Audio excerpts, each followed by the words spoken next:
जय हिंद साथियों, स्वागत है आपका self study classes Vishwamit Jain YouTube channel में।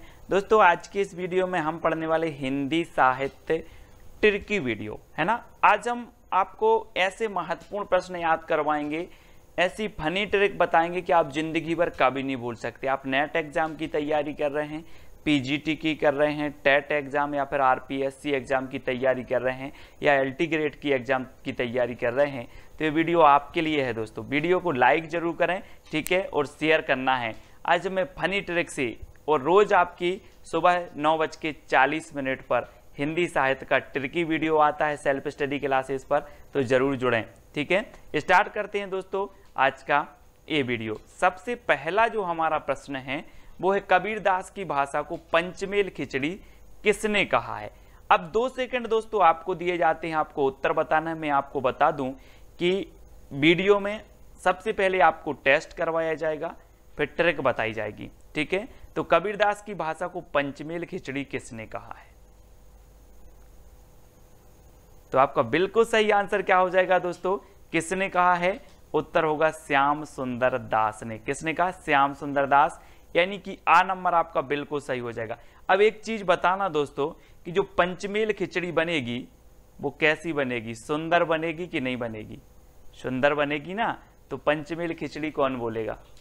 श्याम सुंदर दास बोलेंगे ना। अब पंचमेल खिचड़ी है तो बहुत सुंदर बनेगी, तो श्याम सुंदर दास, यानी कि आपका आ नंबर जो है वो बिल्कुल सही हो जाएगा, ठीक है दोस्तों। फनी ट्रिक से याद करवाएंगे आपको, सिर्फ पूरा वीडियो देखना है। सत्यवती कथा के रचनाकार कौन है?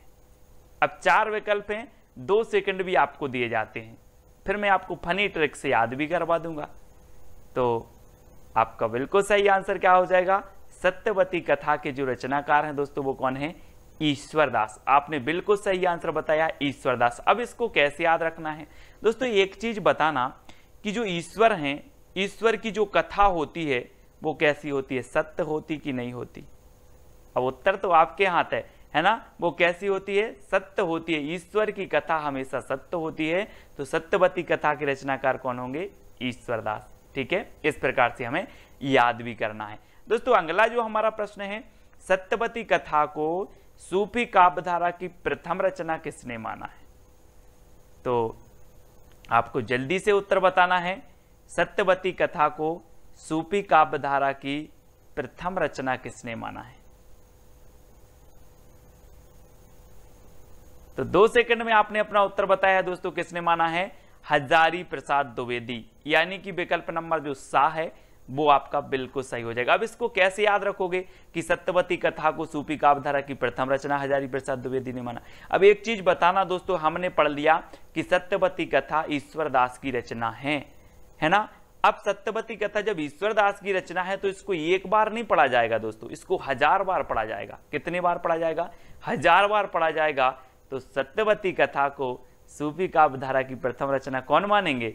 हजारी प्रसाद द्विवेदी, क्योंकि इसको 1000 बार पढ़ा जाएगा। हम बोलते हैं ना, कृष्ण लीला 1000 बार सुन रहे हैं, रामायण 1000 बार सुन रहे हैं, रामचरितमानस 1000, क्योंकि ये सत्य कथा है ना। वैसे ही सत्यवती कथा ईश्वरदास की रचना है और इसको हम 1000 बार पढ़ेंगे, ठीक है। ऐसे याद रखना है दोस्तों। अब आपको बताना है आलवार भक्तों की संख्या कितनी मानी है, तो 2 सेकंड में आपको अपना उत्तर बताना है और आपका बिल्कुल सही आंसर क्या हो जाएगा? आंसर हो जाएगा दोस्तों आपका कितना? 12।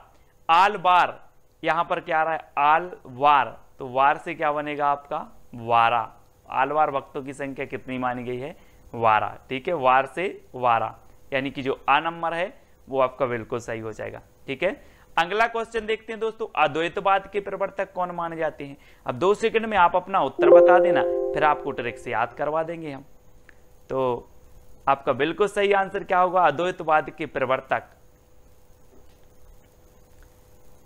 तब आपका बिल्कुल सही आंसर हो जाएगा क्या दोस्तों? शंकराचार्य, यानी कि जो आ नंबर है वो बिल्कुल सही है, ठीक है। और आपको पता है दोस्तों शंकराचार्य से क्या बनेगा? शंकर जी। और शंकर जी दुनिया में कितने हैं? अद्वितीय हैं। अद्वितीय हैं कि नहीं है, कि बहुत सारे हैं?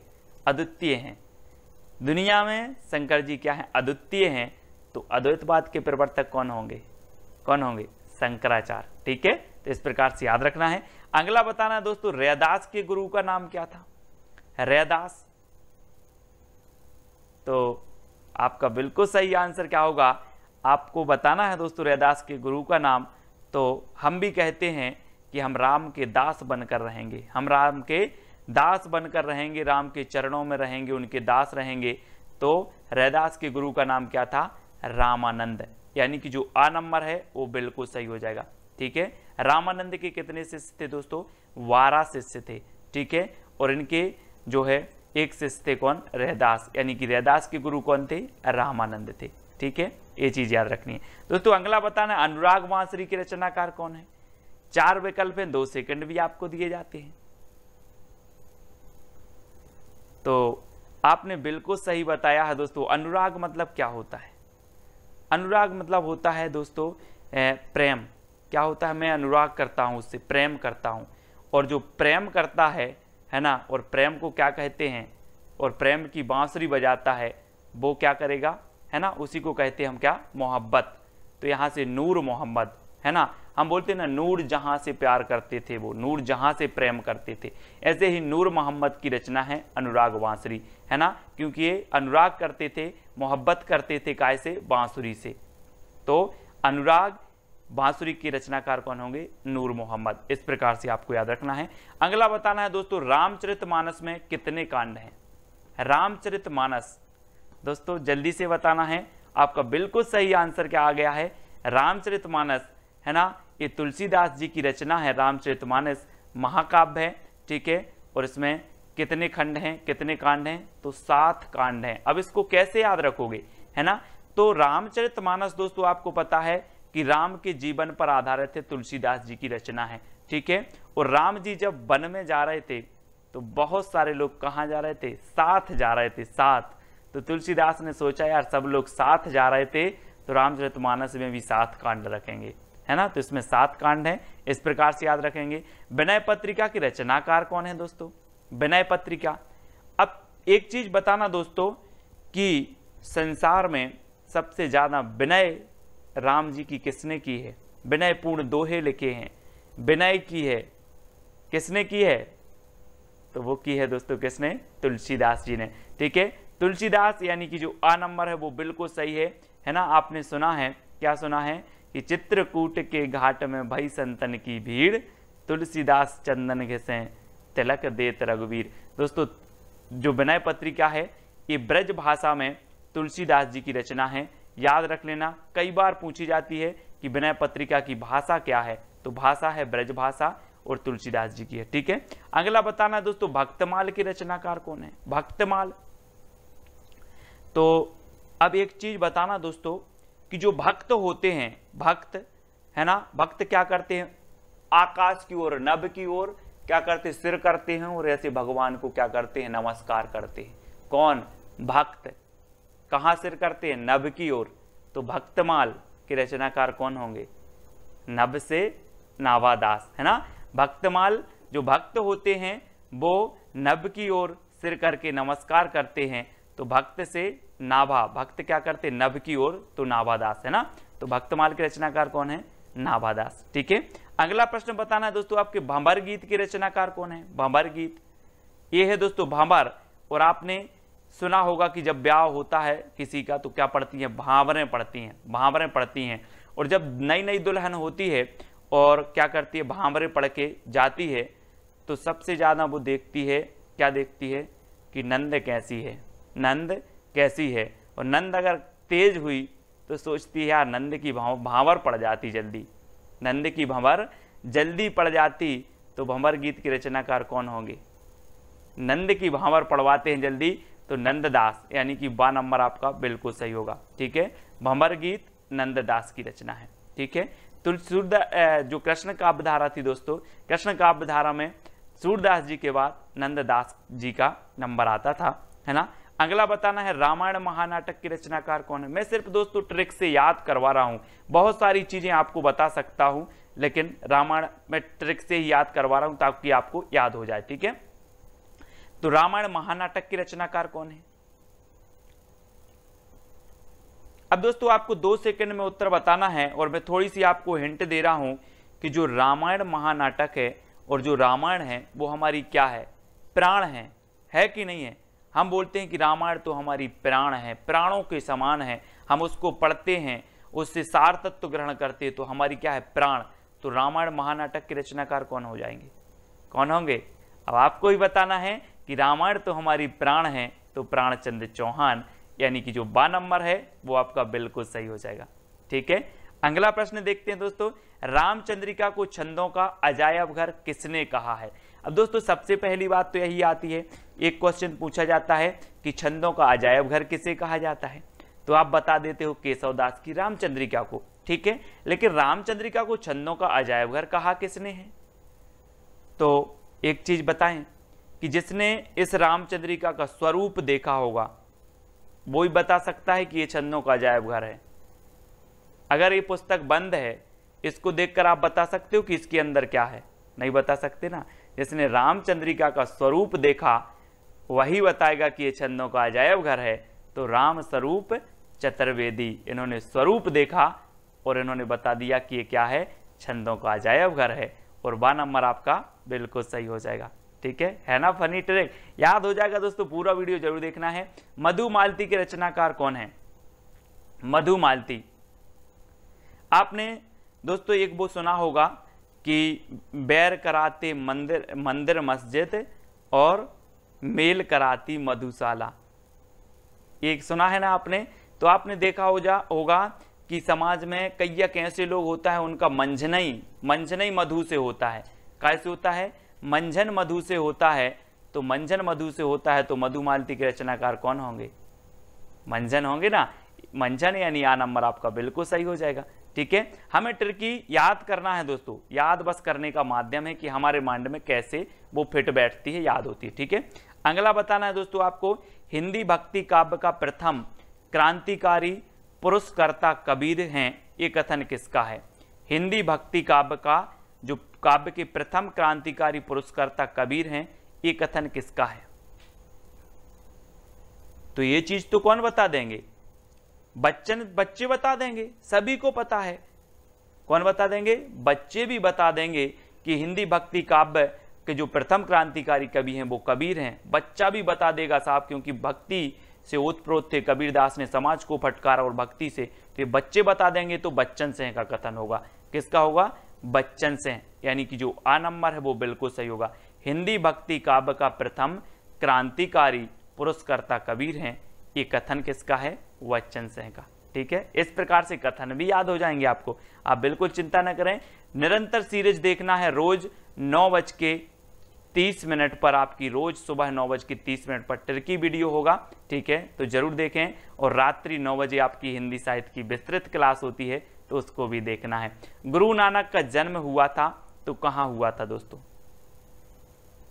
सिख संप्रदाय के प्रवर्तक माने जाते हैं गुरु नानक।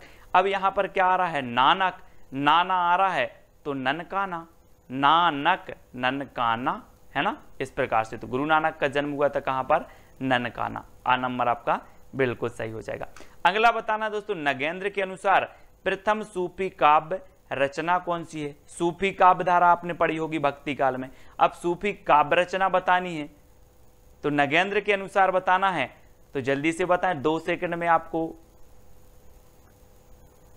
तब आपका राइट आंसर क्या हो जाएगा दोस्तों?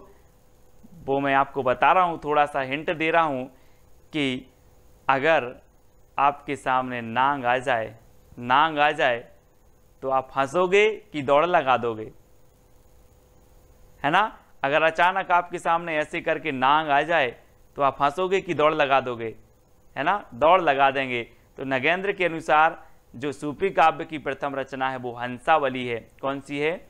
हंसावली। ठीक है, याद रख लेना, हंसना नहीं है, हंसना नहीं है। अगर नांग आ जाए तो हंसना नहीं है, दौड़ लगा देना है। तो हंसावली है, सभी लोग याद रखेंगे।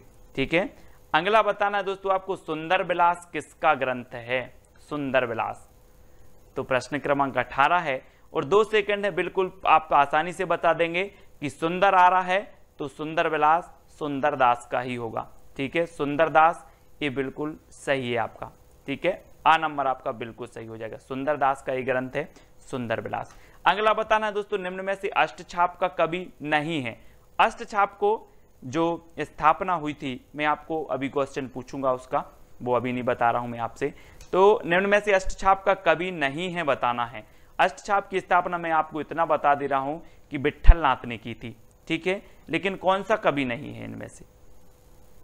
तो आपका बिल्कुल सही आंसर क्या हो जाएगा दोस्तों? क्या होगा? आपका नंददास जी भी हैं, सूरदास जी भी हैं, छीत स्वामी हैं, लेकिन कौन नहीं है? नावादास, जिनकी रचना हमने पढ़ी थी कौन सी है? भक्तमाल, है ना, भक्तमाल इनकी रचना है। और ये नावादास जो हैं ये अष्टछाप के कवि नहीं है, यानी कि आपका जो उत्तर है आ नंबर बिल्कुल सही हो जाएगा। अब लोग कंफ्यूज होते हैं दोस्तों, यहाँ भी दास आ रहा है, यहाँ भी दास आ रहा है, यहाँ भी दास आ रहा, तो ये तीनों तो होने चाहिए, ये छीत स्वामी आ रहा तो ये नहीं होनी चाहिए, ऐसे कर देते हैं। लेकिन जिन्होंने पढ़ा है उनको ज्ञान है। कुंभन दास के गुरु कौन थे दोस्तों? वल्लभाचार्य, रामानंद, कबीरदास या विट्ठलनाथ? तो अब दोस्तों यहाँ पर बताना है, फंस गई ना कैसेट, कि वल्लभाचार्य के हैं कि विट्ठलनाथ के हैं। तो दोस्तों एक चीज मैं आपको हिंट दे रहा हूं कि अगर कुंभ के मेले में जाना है तो क्या होना चाहिए? बल होना चाहिए, क्योंकि भीड़ इतनी रहती है कि आपके अंदर अगर बल नहीं होगा तो आप कुंभ के मेले में नहीं जा सकते। तो कुंभ के मेले में बल चाहिए, तो कुंभन दास के गुरु कौन होंगे? बल से वल्लभाचार्य, यानी कि जो आ नंबर है वो आपका बिल्कुल सही हो जाएगा, ठीक है। कि भरत मिलाप के रचनाकार कौन है? अब भरत मिलाप के रचनाकार बताना है दोस्तों आपको कौन है। 4 विकल्प हैं और 2 सेकंड भी आपको दिए जाते हैं। फिर मैं आपको ट्रिक बताने वाला हूं, थोड़ी सी हिंट देता हूं कि भरत का मिलाप किससे हुआ था? किससे हुआ था? ईश्वर से हुआ था ना। भरत का मिलाप ईश्वर, है ना, श्री राम से हुआ था। तो भरत मिलाप के रचनाकार कौन होंगे? कौन होंगे? भरत का मिलाप ईश्वर से हुआ था तो ईश्वरदास, यानी कि जो विकल्प नंबर आपका ए है वो बिल्कुल सही हो जाएगा, ठीक है। ऐसे ही याद हो जाएंगे दोस्तों आपको।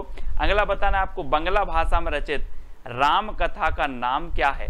प्रश्न क्रमांक 2 कई बार एग्जाम में पूछा गया दोस्तों। अब 2 सेकंड आपको दिए जाते हैं, आपको उत्तर भी बताना है और मैं आपको ट्रिक भी बताऊंगा, है ना। यहाँ पर 2 चीजें हो रही हैं कि मैं आपको टेस्ट भी करवा रहा हूँ और ट्रिक से याद भी करवा रहा हूँ। तो जल्दी से बताएं, बांग्ला भाषा में रचित राम कथा का नाम क्या है? तो दोस्तों आपको ऐसा नहीं लग रहा कि बंगला से क्या बनेगा? बंगला जिसमें आप क्या करते हो? वास करते हो। क्या करते हो? वास करते हो। तो बांग्ला भाषा में रचित जो राम कथा होगी वो कौन सी होगी? वास से कृतिवास रामायण, है ना। हमने याद कर लिया कि बांग्ला भाषा का आया तो बांग्ला में हम क्या करते हैं? वास, तो कृतिवास रामायण, यानी कि जो विकल्प नंबर आपका ये है वो बिल्कुल सही हो जाएगा। बिल्कुल सरल है, आप कभी नहीं भूल सकते, ठीक है। अगला है दोस्तों आपका, श्रृंगार रस के घोर विरोधी कौन से संत कवि हैं थे? तो 4 विकल्प हैं, 2 सेकंड भी आपको दिए जाते हैं दोस्तों।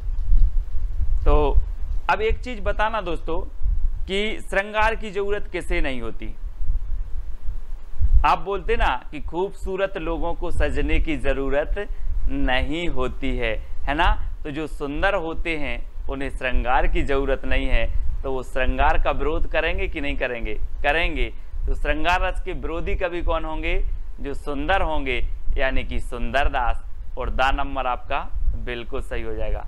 अब आप कभी नहीं भूलोगे दोस्तों, है ना। अगला बताना दोस्तों, संत काव्य का प्रधान रस कौन सा है? संत काव्य धारा भक्ति काल की जो संत काव्य धारा थी, है ना, वो बताना है, जैसे ज्ञान मार्गी शाखा भी कहा जाता है। अब इसका जो प्रधान रस है वो कौन सा है? ये 4 विकल्प है, 2 सेकंड आपको बताना। मैं आपको हिंट दे रहा हूं दोस्तों कि दुनिया में संत क्यों बनते हैं? आदमी क्यों बनते हैं? आत्म शांति के लिए, कि मुझे आत्म शांति मिलेगी, इस दुनिया की भाग दौड़ में कुछ नहीं रहा है। तो संत काव्य धारा में संत बने व्यक्ति तो आत्म शांति के लिए, तो संत काव्य का प्रथम जो प्रधान रस होगा वो कौन सा होगा? शांत रस, है ना, क्योंकि ये शांति के लिए ही तो संत बने हैं। तो आ नंबर आपका बिल्कुल सही हो जाएगा, ठीक है। अब अगला क्वेश्चन है दोस्तों, कबीर को वाणी का डिक्टेटर कहने वाले आलोचक कौन थे? तो कौन थे? 4 विकल्प हैं, 2 सेकंड में आपको अपना उत्तर बताना है। और फिर मैं आपको हिंट दे रहा हूं कि दोस्तों कबीर की वाणी थी ही ऐसी कि उन्हें वाणी का डिक्टेटर एक बार नहीं 1000 बार बोलो, 1000 बार बोलो तब भी वो वाणी के डिक्टेटर थे। 1000 बार बोलोगे तो हजारी प्रसाद द्विवेदी, है ना। वाणी के डिक्टेटर किसने बोला? हजारी प्रसाद द्विवेदी ने, क्योंकि वो वाणी के डिक्टेटर थे और उन्हें एक बार नहीं 1000 बार बोलेंगे तब भी वो वाणी के डिक्टेटर थे। ठीक है, याद रख लेना। अब अगला बताना दोस्तों, उज्ज्वल नीलमणि के रचनाकार कौन है? 4 विकल्प है, 2 सेकंड है आपके पास, उत्तर भी आपको बताना है। अगर बनता है तो कमेंट में उत्तर लिखते जाइए आप। उज्ज्वल नीलमणि की रचनाकार कौन है आपको बताना है। तो एक बताना दोस्तों कि आप लोग पढ़ते ना कि ज्यों ज्यों बूढ़े श्याम रंग त्यों त्यों उज्ज्वल होए, है ना। तो क्या हो रहा है? उज्ज्वल रूप, क्या हो रहा है? रूप उज्ज्वल हो रहा है। तो उज्ज्वल रूप हो रहा है, तो उज्ज्वल नीलमणि के रचनाकार कौन होंगे? कौन होंगे? रूप गोस्वामी, है ना, क्योंकि क्या हो रहा है? रूप उज्ज्वल हो रहा है। ठीक है, तो डी नंबर आपका बिल्कुल यहाँ पर सही आंसर हो जाएगा, है ना। अगला बताना दोस्तों, विशिष्टाद्वैतवाद के प्रवर्तक कौन है? 4 विकल्प हैं, 4 में से एक का चयन करना है। विशिष्टाद्वैतवाद के प्रवर्तक बताना है। और मैं आपको बता दूं कि इस संसार में विशिष्ट कौन है? कौन है विशिष्ट? राम, है ना, राम, है ना। तो विशिष्टाद्वैतवाद के कौन होंगे? रामानुजाचार्य, यानी कि जो विकल्प नंबर आपका 1 है वो सही है ना। यहाँ पर कहा कि सर संसार में विशिष्ट हैं कौन? राम। तो विशिष्टाद्वैतवाद के प्रवर्तक कौन माने जाएंगे? रामानुजाचार्य। ठीक है, यानी यह नंबर आपका बिल्कुल सही हो रहा है। अगर दोस्तों वीडियो आपको याद हो रहा है, प्रश्न याद हो रहे हैं, ट्रिक अच्छी लग रही है, तो वीडियो को लाइक करके अपने मित्रों तक शेयर जरूर करें। अब बीसल देव रासों के रचनाकार बताना है दोस्तों। बीसल देव, है ना, रासों के रचनाकार कौन होंगे? 2 सेकंड में आपको उत्तर बताना है। तो आपका बिल्कुल सही आंसर क्या हो जाएगा? क्या हो जाएगा? ये रचना कई बार पूछी गई है दोस्तों। और आपको बता दूं कि अजमेर के राजा के प्रेम प्रसंग या वियोग से संबंधित है ना। तो ये श्रृंगारिक रचना मानी जाती है और गीति काव्य मानी जाती है, बीसल देव रासो, है ना। और इसके जो रचनाकार हैं वो कौन है? नरपति नाल, है ना। और मैंने आपको कई बार याद करवाया है कि पति कितने नहीं होते? 20 नहीं होते, 1 होते हैं। तो बीसल देव रासो के रचनाकार कौन होंगे? नरपति नाल, है ना, नरपति नाल। इस प्रकार से याद रखेंगे। अब अगला बताना है दोस्तों, हिंदी का प्रथम दैनिक समाचार पत्र समाचार सुधावर्षण के संपादक कौन थे? समाचार सुधावर्षण, सबसे पहले तो ये चीज याद रखनी है कि ये हिंदी का प्रथम दैनिक समाचार पत्र था। ठीक है, और मैं आपको बता दूं कि इसका प्रकाशन हुआ था 1854 में। कहां से हुआ था? कलकत्ता से। ठीक है, कलकत्ता से हुआ था। लेकिन इसके संपादक कौन थे? तो ये चीज आपको बतानी है दोस्तों। एक चीज बताना जरा आप कि जो आप समाचार देखते हो तो सुंदर सुंदर समाचार, है ना, आप चाहते हो यार सुंदर सुंदर समाचार मिल जाए, अच्छी अच्छी है ना, सनसनी खबर मिल जाए, सुंदर सुंदर। तो जो समाचार सुधावर्षण है ना, सुधावर्षण, और सुधा तो कैसी रहती है? सुंदर रहती है ना। सुधा यानी अमृत, और अमृत कैसी रहती है? अमृत रहता है आपका कैसा? सुंदर। तो श्याम सुंदर सेन, है ना, ये संपादक थे। 1854 में इसका प्रकाशन हुआ था। हिंदी का प्रथम दैनिक समाचार पत्र है और ये प्रकाशन हुआ था कलकत्ता से। तो ये चीज भी आपको याद रखनी है दोस्तों। अगला है सूरदास के गुरु का नाम क्या था? अब सूरदास जी आ गए, ये वात्सल रस के सम्राट कहे जाते हैं, है ना। 2 सेकंड आपको याद बताते हैं दोस्तों, फिर आपको बताना 2 सेकंड में आप उत्तर बताएंगे।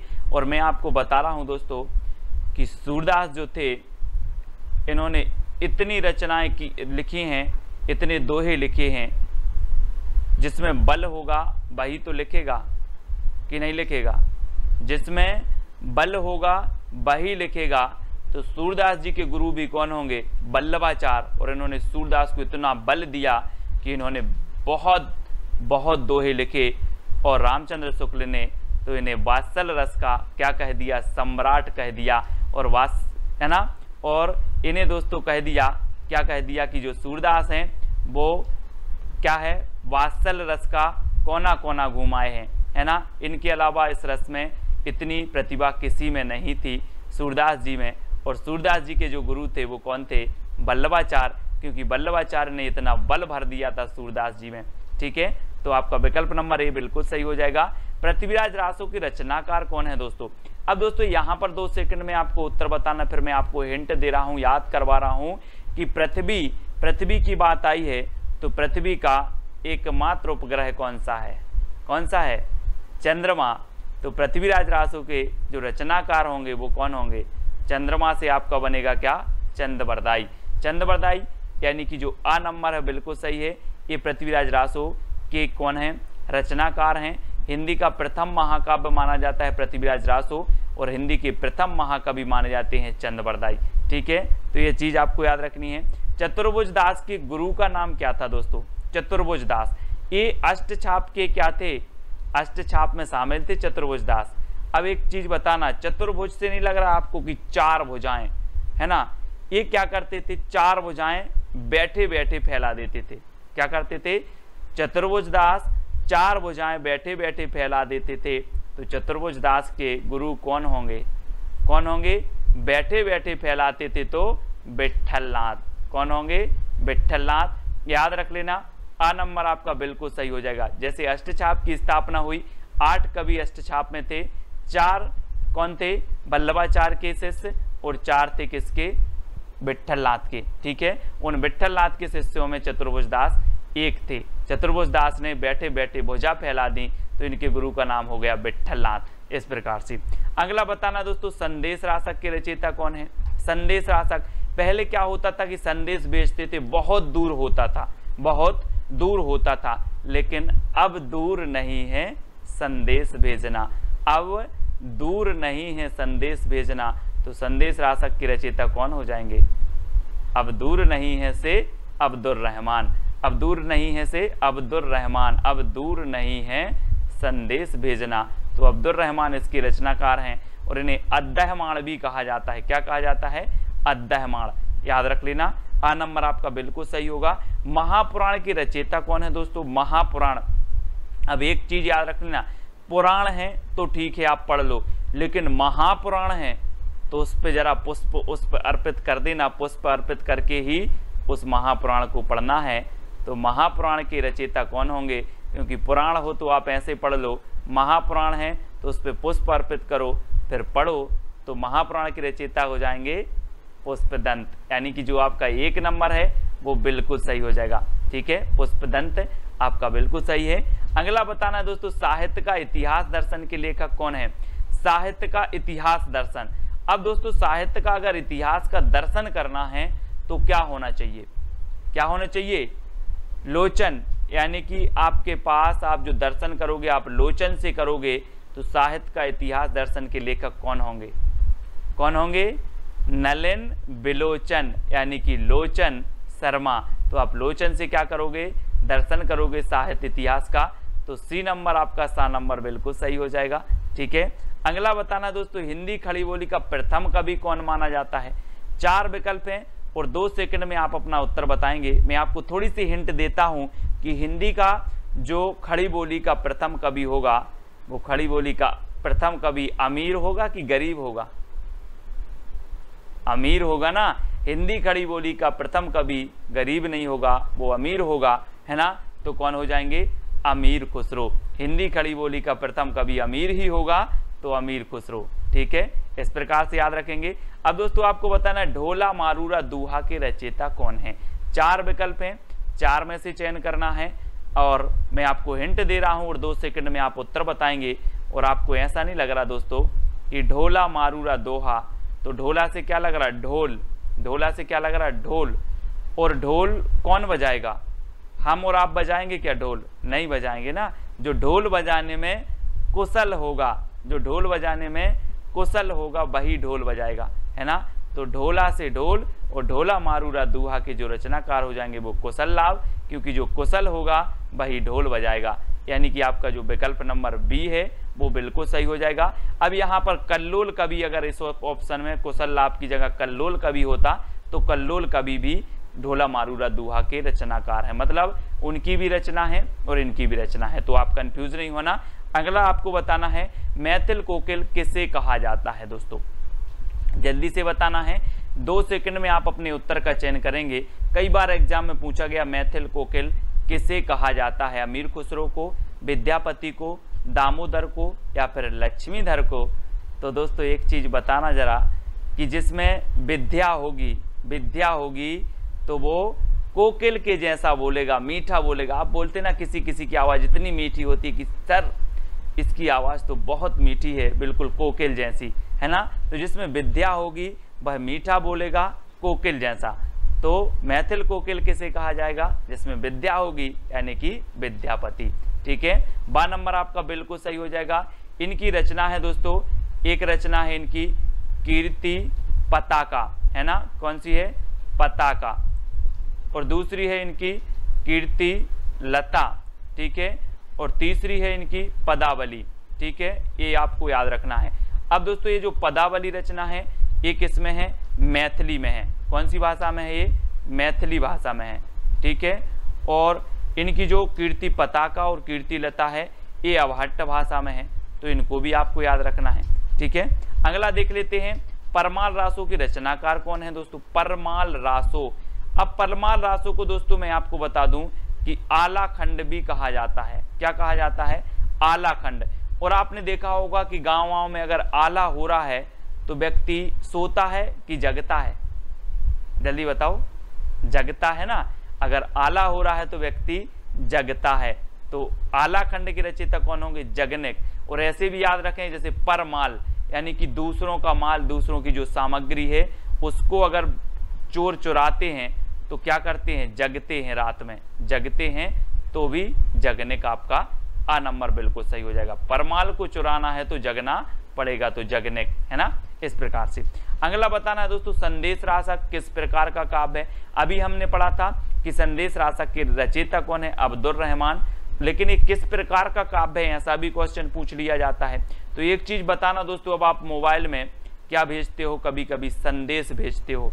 संदेश हमेशा भेजते हो, व्हाट्सअप चल गया अब तो, है ना। संदेश भेजते हो तो कभी कभी आपका संदेश क्या हो जाता है? खंडित हो जाता है। बोले ये तो गया ही नहीं यार, खंडित हो गया। खंडित हो गया ना। क्या खंडित हो गया? संदेश खंडित हो गया। तो ये संदेश रासक जो काव्य है ये कौन सा होगा? खंड काव्य। कौन सा होगा? खंड काव्य। तो याद रख लेंगे, संदेश खंड हो गया, खंडित हो गया तो खंड काव्य, है ना। अब्दुल रहमान का ये जो है ग्रंथ माना जाता है। कि कामायनी की रचनाकार कौन है? अब आपको बताना है, 4 सेकंड आपको दिए जाते हैं। कामायनी की रचनाकार आपको बताना है। तब तक मैं आपको बता दूं दोस्तों कि आप किसी भी प्रकार की कामना करने कहाँ जाते हो? कहाँ जाते हो कामना करने? शंकर जी के पास जाते हो, बोलते हो भगवान मेरी कामना, मेरी मनोकामना क्या कर देना, पूर्ण कर देना, मुझे एग्जाम पास करवा देना। कामना करने जाते हो ना, तो कामना से होगा कामायनी, और कामना करने जाते हो शंकर जी के पास तो कामायनी जो महाकाव्य होगा वो किसका होगा? किसका होगा? जयशंकर प्रसाद, यानी कि जो विकल्प नंबर 1 है वो आपका बिल्कुल सही हो जाएगा। और जयशंकर प्रसाद छायावाद के प्रवर्तक माने जाते हैं, आपको पता है, ठीक है, याद रख लेना, है ना। और दोस्तों ये जो कामायनी है ये इनका महाकाव्य है, और इसमें कितने सर्ग हैं? तो इसमें 15 सर्ग माने जाते हैं, ठीक है। ये चीज भी आपको याद रखना है, कामायनी में कितने सर्ग हैं? 15 सर्ग हैं, ठीक है। अगला क्वेश्चन देखते हैं, तुलसीदास किसकी रचना है? दोस्तों अभी तक आपने नाम सुना होगा तुलसीदास, है ना। कभी सुन लिया आपने कवि का नाम, लेकिन अब रचना का नाम भी तुलसीदास। क्या बात है। तो जल्दी से आपको बताना है ये रचना किसकी है। और आपको पता है दोस्तों कि जो तुलसीदास कवि हुए हैं वो क्या थे? हिंदी साहित्य में सूर्य के समान थे, क्योंकि इन्होंने ऐसा महाकाव्य दिया है जिसने पूरे हिंदी साहित्य को क्या कर दिया? भक्तिमय बना दिया, है ना। भक्ति काल को तो स्वर्ण युग कहलवा ही दिया है। और जो तुलसीदास हैं वो क्या थे? सूर्य के समान थे। तो तुलसीदास रचना किसकी होगी? सूर्यकांत त्रिपाठी निराला की, ठीक है, निराला की होगी। यानी विकल्प नंबर जो बी है वो आपका बिल्कुल सही हो जाएगा, बी नंबर। अगला बताना है दोस्तों, नीला चांद किसकी रचना है? नीला चांद किसकी रचना है? तो आपका बिल्कुल सही आंसर क्या हो जाएगा? आपको पता है कि शंकर जी जो होते हैं, शिव जी जो होते हैं, उनके सिर पर यहाँ पर देखो क्या है? चांद है, चांद। और चांद कैसा है? नीला चांद। किसके? किसके मस्तिष्क पर है? शिव के। तो नीला चांद रचना किसकी होगी? किसकी होगी? शिव प्रसाद से है, यानी कि जो आपका विकल्प नंबर आ है वो बिल्कुल सही हो जाएगा। कभी भी आपसे पूछा जाएगा, आप कभी नहीं बोलोगे नीला चांद किसकी रचना, आपसे पूछा जाएगा बोले नीला चांद तो शिव जी के मस्तिष्क पर यानी कि शिव प्रसाद से है। ठीक है, अगला बताना है राग दरबारी की रचनाकार कौन है। राग दरबारी, जी हाँ दोस्तों, राग दरबारी बताना है। आप क्या बोलते हो कि दरबार में तो मेरा लाल बैठा है, दरबार में मेरा लाल बैठा है, तो राग दरबारी किसकी रचना होगी? श्री लाल की होगी कि रामचंद्र शुक्ल की होगी? आपने देख लिया ना कि दरबार में कौन बैठा है, लाल बैठा है, तो श्री लाल शुक्ल, यानी कि जो आपका विकल्प नंबर 1 है वो बिल्कुल सही हो जाएगा, 1 नंबर। ठीक है, अगला क्वेश्चन देखते हैं दोस्तों, प्रिय प्रवास की रचनाकार कौन है? आप अपना टेस्ट भी करते जाएं और ट्रिक से याद भी होता जाएगा। अब एक चीज बताना दोस्तों कि आपको सबसे प्रिय क्या है? क्या है प्रिय? अयोध्या। अयोध्या आपके लिए बहुत सबसे प्रिय है, क्योंकि राम की जन्मभूमि है अयोध्या, आपके लिए प्रिय है। ठीक है कि नहीं है? कमेंट में बता देना। सभी को प्रिय है, तो प्रिय प्रवास किसकी होगी? अयोध्या से उपाध्याय हरिऔध की। ठीक है, तो याद रख लेना, प्रिय क्या है? अयोध्या। तो प्रिय प्रवास खड़ी बोली का प्रथम महाकाव्य माना जाता है ना। प्रिय प्रवास और अयोध्या से उपाध्याय हरिऔध का है, और हरिऔध द्विवेदी युग के कवि माने जाते हैं। तो ये चीज भी आपको याद रखनी है। कितनी नाव में कितनी बार की रचनाकार कौन है? कितनी नाव में कितनी बार। अब आपसे कहा जाए कि आप कितनी नाव में कितनी बार बैठे, तो बोले सर अज्ञे, पता नहीं मुझे, बहुत बार बैठे। अज्ञे है, क्या है? अज्ञे है, अज्ञात है ना। तो कितनी नाव में कितनी बार? अज्ञे। कितनी नाव में कितनी बार? अज्ञे। तो विकल्प नंबर जो आ है वो बिल्कुल सही हो जाएगा। ठीक है, प्रयोगवाद के श्रेष्ठ कवि माने जाते हैं दोस्तों अज्ञे जी। ठीक है, नेक्स्ट बताना है आपको, अशोक के फूल किसकी रचना है? 4 विकल्प हैं, अशोक के फूल बताना है। और मैं आपको बता दूं कि 2 सेकंड में आप अपने उत्तर का चयन कर लेना। और जो अशोक के फूल है दोस्तों, चित्र में भी आप देख रहे हैं कि अशोक एक फूल फूलेगा कि 1000? अशोक में कितने फूल होंगे? एक फूल होगा कि 1000 फूल होंगे? तो आपने सही बताया कि सर 1000 फूल होंगे। तो अशोक के फूल रचना किसकी हो जाएगी? किसकी होगी? 1000 फूल होंगे तो हजारी प्रसाद द्विवेदी, यानी कि जो विकल्प नंबर आपका आ है वो बिल्कुल सही हो जाएगा। ठीक है, अब अगला बताना है दोस्तों, जूही की कली रचनाकार कौन है? जूही की कली के रचनाकार, ये दोस्तों प्रथम छंद मुक्त रचना मानी जाती है। ठीक है, और जब जूही की कली है, जूही की कली है, तो ये कली कैसी होगी? निराली ही होगी, है ना। निराली ही कली होगी, छंद मुक्त रचना है, और ये जूही की कली निराला जी की रचना, क्योंकि ये कली कैसी है? निराली, तो निराला जी की रचना है। आ नंबर आपका बिल्कुल सही होगा। ठीक है, ये क्रांतिकारी कवि कहे जाते हैं दोस्तों। छायावाद के 4 आधार स्तंभों में प्रमुख स्थान रखते हैं निराला जी। सूर्यकांत त्रिपाठी निराला, तुलसीदास, इनकी रचना हम पढ़ चुके हैं पहले। नदी के दीप रचना किसकी बताना है दोस्तों? हमने पढ़ा था पहले कि कितनी नाव में कितनी बार, आपने बताया सर अज्ञे। अब मैं पूछ रहा हूं आपसे कि नदी में कितने दीप होते हैं? नदी में कितने दीप होंगे? तब भी आप बोलोगे सर मुझे नहीं पता, अज्ञे, है ना। अज्ञे, तो नदी के दीप रचना किसकी होगी? अज्ञे। ठीक है, अज्ञे याद रखना। अज्ञे को सिर्फ अज्ञे से करना है, ज्ञात नहीं, है ना। एक आती है इनकी रचना कोठरी की बात, कोठरी की बात अज्ञे, तो नदी के दीप अज्ञे, यानी आ नंबर आपका बिल्कुल सही होगा। नेक्स्ट है, माटी की मूर्तें किसकी रचना है दोस्तों? माटी की मूर्तें आपने देखा होगा दोस्तों कि वृक्षों के नीचे माटी की मूर्तें रखी रहती हैं, उसकी हम पूजन करते हैं। रखी रहती कि नहीं? वृक्ष के नीचे माटी की मूर्तें रखी हैं, उसकी पूजन करते हैं। तो माटी की मूर्तें जो रचना है वो किसकी हो जाएगी? किसकी होगी? वृक्ष के नीचे रखी हैं, तो राम वृक्ष बैनीपुरी, यानी कि जो आपका आ नंबर है वो बिल्कुल सही होगा, आ नंबर। ठीक है, वृक्ष के नीचे माटी की मूर्तें रखी हैं, तो माटी की मूर्तें राम वृक्ष बैनीपुरी। निशा निमंत्रण की रचनाकार कौन है दोस्तों? निशा निमंत्रण बताना है। 4 विकल्प हैं और 4 का उत्तर आपका क्या हो जाएगा? जल्दी बताना। निशा मतलब आपकी होती है क्या? रात्रि, शाम के समय आप क्या करोगे? क्या करोगे, बच्चों का निमंत्रण आपको करना है। बच्चन का निमंत्रण कर लो, बोले शाम के समय, निशा के समय बच्चन का निमंत्रण कर लो, बच्चों का निमंत्रण कर लो। तो निशा निमंत्रण के रचनाकार कौन होंगे, हरिवंश राय बच्चन। हरिवंश राय बच्चन यानी कि जो 1 नंबर है वो आपका बिल्कुल सही हो जाएगा। ठीक है, आ नंबर। नेक्स्ट बताना है दोस्तों, गुनाहों का देवता किसकी रचना है। गुनाहों का देवता यानी कि गुनाहों का देवता इतने गुनाह किए कि वो क्या बन गया, गुनाहों का देवता बन गया। अब जब देवता बन गया दोस्तों तो वो काय की शरण में आएगा, काय की शरण में आएगा। जब आदमी बहुत सारे गुनाह कर लेता है तो फिर बोलता है यार कि अब तो धर्म की शरण में जाएं, धर्म की शरण में जाया जाए। तो गुनाहों का देवता की रचनाकार कौन होंगे, कौन होंगे, धर्मवीर भारती। यानी कि जो 1 नंबर है वो आपका बिल्कुल सही हो जाएगा, आ नंबर।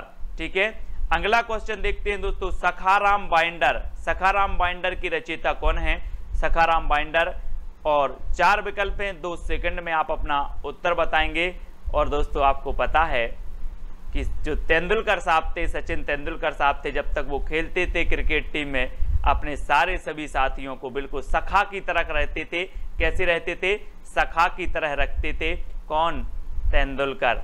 तेंदुलकर रखते थे किसको, सभी टीम के खिलाड़ियों को सखा की तरह।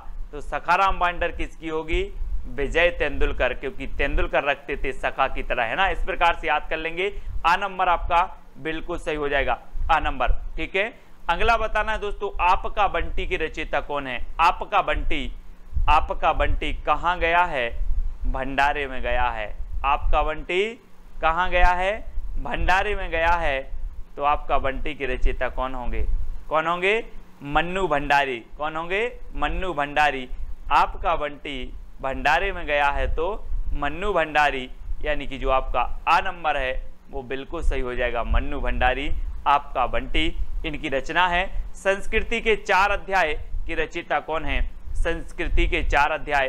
दोस्तों एक चीज बताना, संस्कृति के 4 अध्याय या फिर संस्कृत के 4 अध्याय, और संस्कृत के 4 अध्याय हमें रात में नहीं पढ़ना है। कब पढ़ना है, दिन में पढ़ना है। संस्कृत के 4 अध्याय दिन में पढ़ना है। तो ये रचना किसकी हो जाएगी, दिन से दिनकर, है ना, रामधारी से दिनकर, क्योंकि संस्कृति के 4 अध्याय हमें दिन में पढ़ना है तो दिनकर साहब। ठीक है दोस्तों, अगला बताना है, राग गोविंद की रचनाकार कौन है। एक रचना आती है दोस्तों गीत गोविंद, एक आती है राग गोविंद।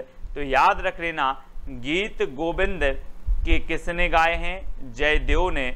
और सबसे ज्यादा राग किसी को था गोविंद से, कृष्ण थे, तो वो किसको था, मीराबाई को। किसको था, राग था किसको, मीराबाई को। ये यहाँ कंफ्यूज होते हैं सभी लोग, है ना।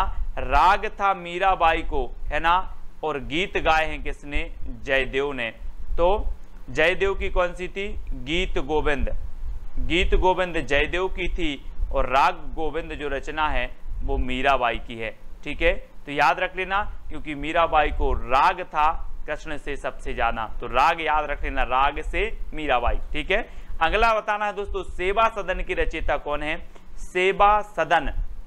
अब एक चीज बताना दोस्तों, आप जिससे ज्यादा प्रेम करते हो उसी की सेवा करोगे, है ना, कि नहीं करोगे।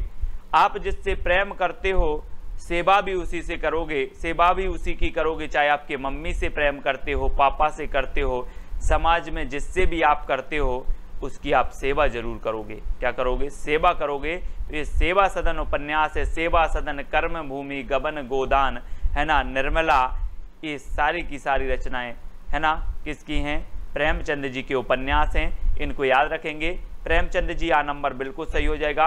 अब आपको बताना है, सबा सिर गेहूं कहानी किसकी है। सबा सिर गेहूं दोस्तों, अगर आप किसी से प्रेम से मांगोगे, प्रेम से मांगोगे कि सबा सिर गेहूं दे दो, तो आपको सवा सिर गेहूं मिल जाएंगे। लड़कर झगड़कर मांगोगे तो सवा सिर गेहूं नहीं मिलेंगे। इसलिए प्रेम से मांगना कि सवा सिर गेहूं दे दो तो मिल जाएंगे। तो सवा सिर गेहूं का कैसे मांगना है, प्रेम से मांगना है। तो सवा सिर गेहूं कहानी किसकी होगी, प्रेमचंद, यानी कि जो विकल्प नंबर आपका आ है वो बिल्कुल सही हो जाएगा, प्रेमचंद जी की हो जाएगी। नेक्स्ट है दोस्तों, वैदेही वनवास। वैदेही वनवास ये किसकी रचना है, हमने पढ़ा था दोस्तों कि श्रीलाल शुक्ल की जो रचना थी वो कौन थी? राग दरबारी श्रीलाल शुक्ल की थी। अब वैदेही वनवास, तो किसको हुआ था वनवास?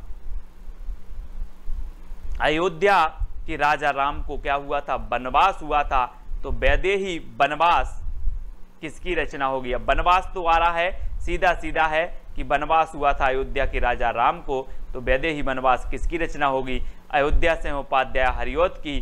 द्विवेदी युग के श्रेष्ठ कवि हैं दोस्तों प्रिय प्रवास, इनका एक महाकाव्य है, वो भी खड़ी बोली का है और हिंदी का खड़ी बोली का प्रथम महाकाव्य प्रिय प्रवास हरिऔध जी का। याद रखेंगे महावीर प्रसाद द्विवेदी के नाम पर द्विवेदी जी का द्विवेदी युग का नाम पड़ा था, तो ये भी याद रखना है। ठीक है, भीष्म साहिनी की एक रचना है दोस्तों तमस याद रख लेना, भीष्म साहिनी की एक रचना तमस है। सुमित्रा नंदन पंत, इनकी अगर बात करें दोस्तों तो ये छायावाद के आधार स्तंभों में से एक माने जाते हैं सुमित्रा नंदन पंत जी। अगला बताना है चित्रलेखा किसकी रचना है? चित्रलेखा जल्दी से बताना है दोस्तों। जब आप पढ़ाई करते हो और आप पुस्तक लेते हो, आप रजिस्टर लेते हो, नोट्स बनाते हो, तो सबसे पहले पृष्ठ पर किसका चित्र होना चाहिए? भगवती का। किसका? भगवती का। बोले हमने चित्र का लेखा किया है पहले पृष्ठ पर, तो किसका होना चाहिए? भगवती का। तो चित्रलेखा रचना किसकी हो जाएगी? भगवती चरण वर्मा। भगवती चरण वर्मा, क्योंकि चित्र होना चाहिए भगवती का, तो चित्रलेखा भगवती चरण वर्मा। और विकल्प नंबर जो आ है वो आपका बिल्कुल सही हो जाएगा। ठीक है, तो इस प्रकार से हमें याद करना है दोस्तों, है ना। हमें रचनाएं याद नहीं होती, मुझे पता है बहुत सारे लोग बोलते हैं सर रचनाएं याद नहीं होती हैं। अब कमेंट में बता देना कि सर आज तो रचनाएं याद हो गई हैं। इसी प्रकार से पूरी रचनाएं याद करवाएंगे। भविष्यत कहा कि रचनाकार कौन है?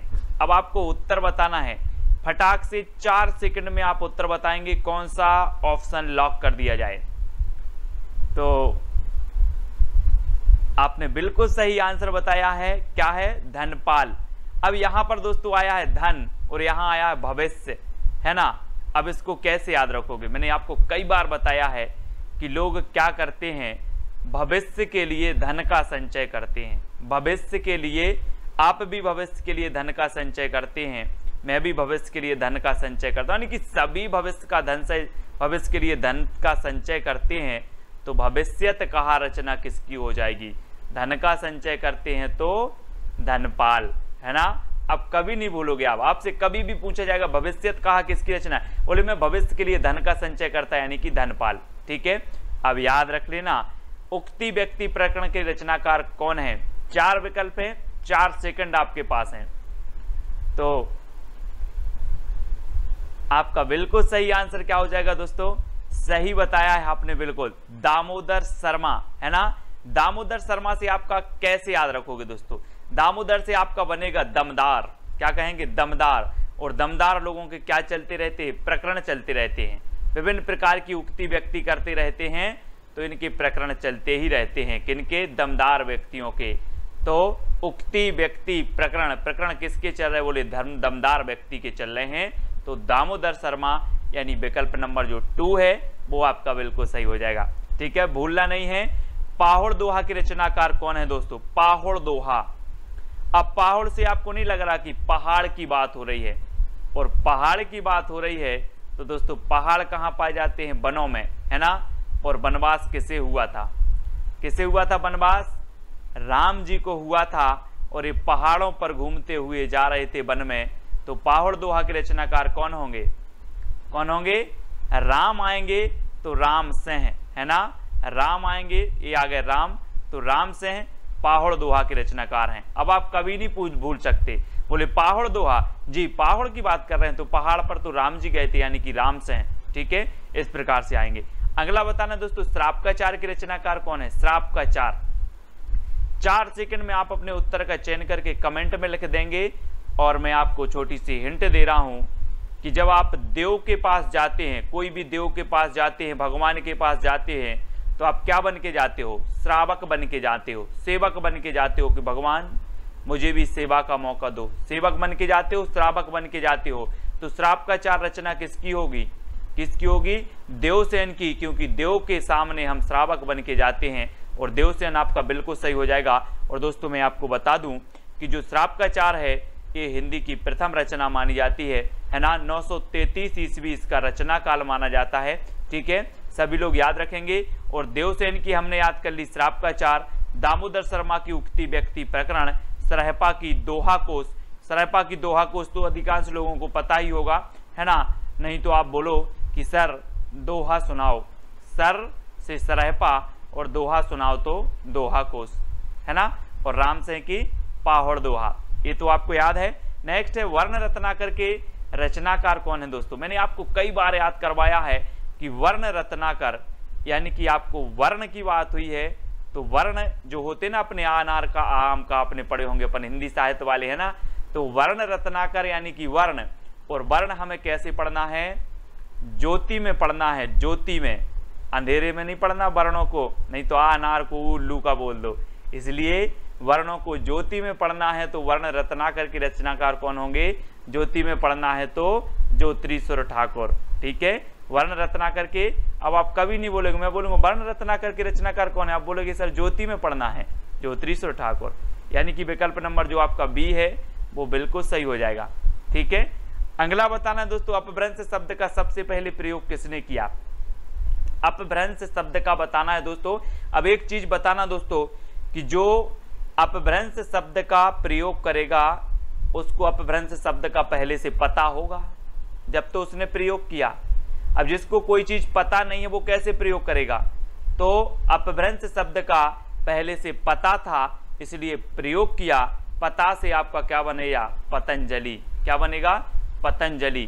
तो अपभ्रंश शब्द का पतंजलि को क्या था? पता था, तो इन्होंने क्या कर दिया? अपभ्रंश शब्द का सबसे पहले प्रयोग किया इन्होंने। यानी कि आपका जो आ नंबर है वो बिल्कुल सही हो जाएगा। ठीक है, ऐसे याद रखेंगे। अगला बताना दोस्तों, अपभ्रंश को आभीरों की भाषा किसने कहा है? अपभ्रंश को आभीरों की भाषा किसने कहा है आपको बताना है। 4 सेकंड में आपको बताएंगे। अब दोस्तों एक बार अपभ्रंश ने सोचा कि यार मुझे कोई भी कुछ भी बोलता रहता है, आभीरों की भाषा, कहीं ये भाषा, कहीं बिगड़ी हुई भाषा। अब जो बोलेगा तो क्या मिलेगा? दंड मिलेगा। अगर कोई आभीरों की भाषा मुझे बोलेगा तो क्या मिलेगा? दंड। तो आभीरों की भाषा कौन बोलेगा? दंड से दंडी, है ना। कहा कि आभीरों की भाषा अगर बोला तो क्या मिलेगा? दंड। तो आभीरों की भाषा किसने बोला? दंडी ने। ठीक है, अपभ्रंश को दंडी, है ना, याद रख लेना। आ नंबर आपका बिल्कुल सही होगा। किस विद्वान ने अपभ्रंश को देश भाषा माना? देश भाषा किसने माना? 4 विकल्प में से चयन करना है दोस्तों। और मैं आपको बता देता हूं कि जो देश का बेटा होगा, देश का सन होगा, उसे ही देश का माना जाएगा कि नहीं माना जाएगा? कि जो विदेश का आ रहा है उसे देश का मान लिया जाए? जो देश में पैदा हुआ होगा, जो देश का सन होगा, जो देश का बेटा होगा, उसे ही देश का कहेंगे। तो अपभ्रंश को देश भाषा जो कहा है, इन्होंने सोचा कि यार ये तो हमारे ही सन है ना, यहीं उत्पन्न हुआ है। तो सन मतलब ग्रियर्सन, है ना, ग्रियर्सन। इन्होंने देश भाषा कहा है कि अपभ्रंश की जन्म यहीं हुआ है। कहाँ हुआ है? यहीं हुआ है, इसलिए क्या है? देश भाषा है। ये यहीं की क्या है? सन है, सन।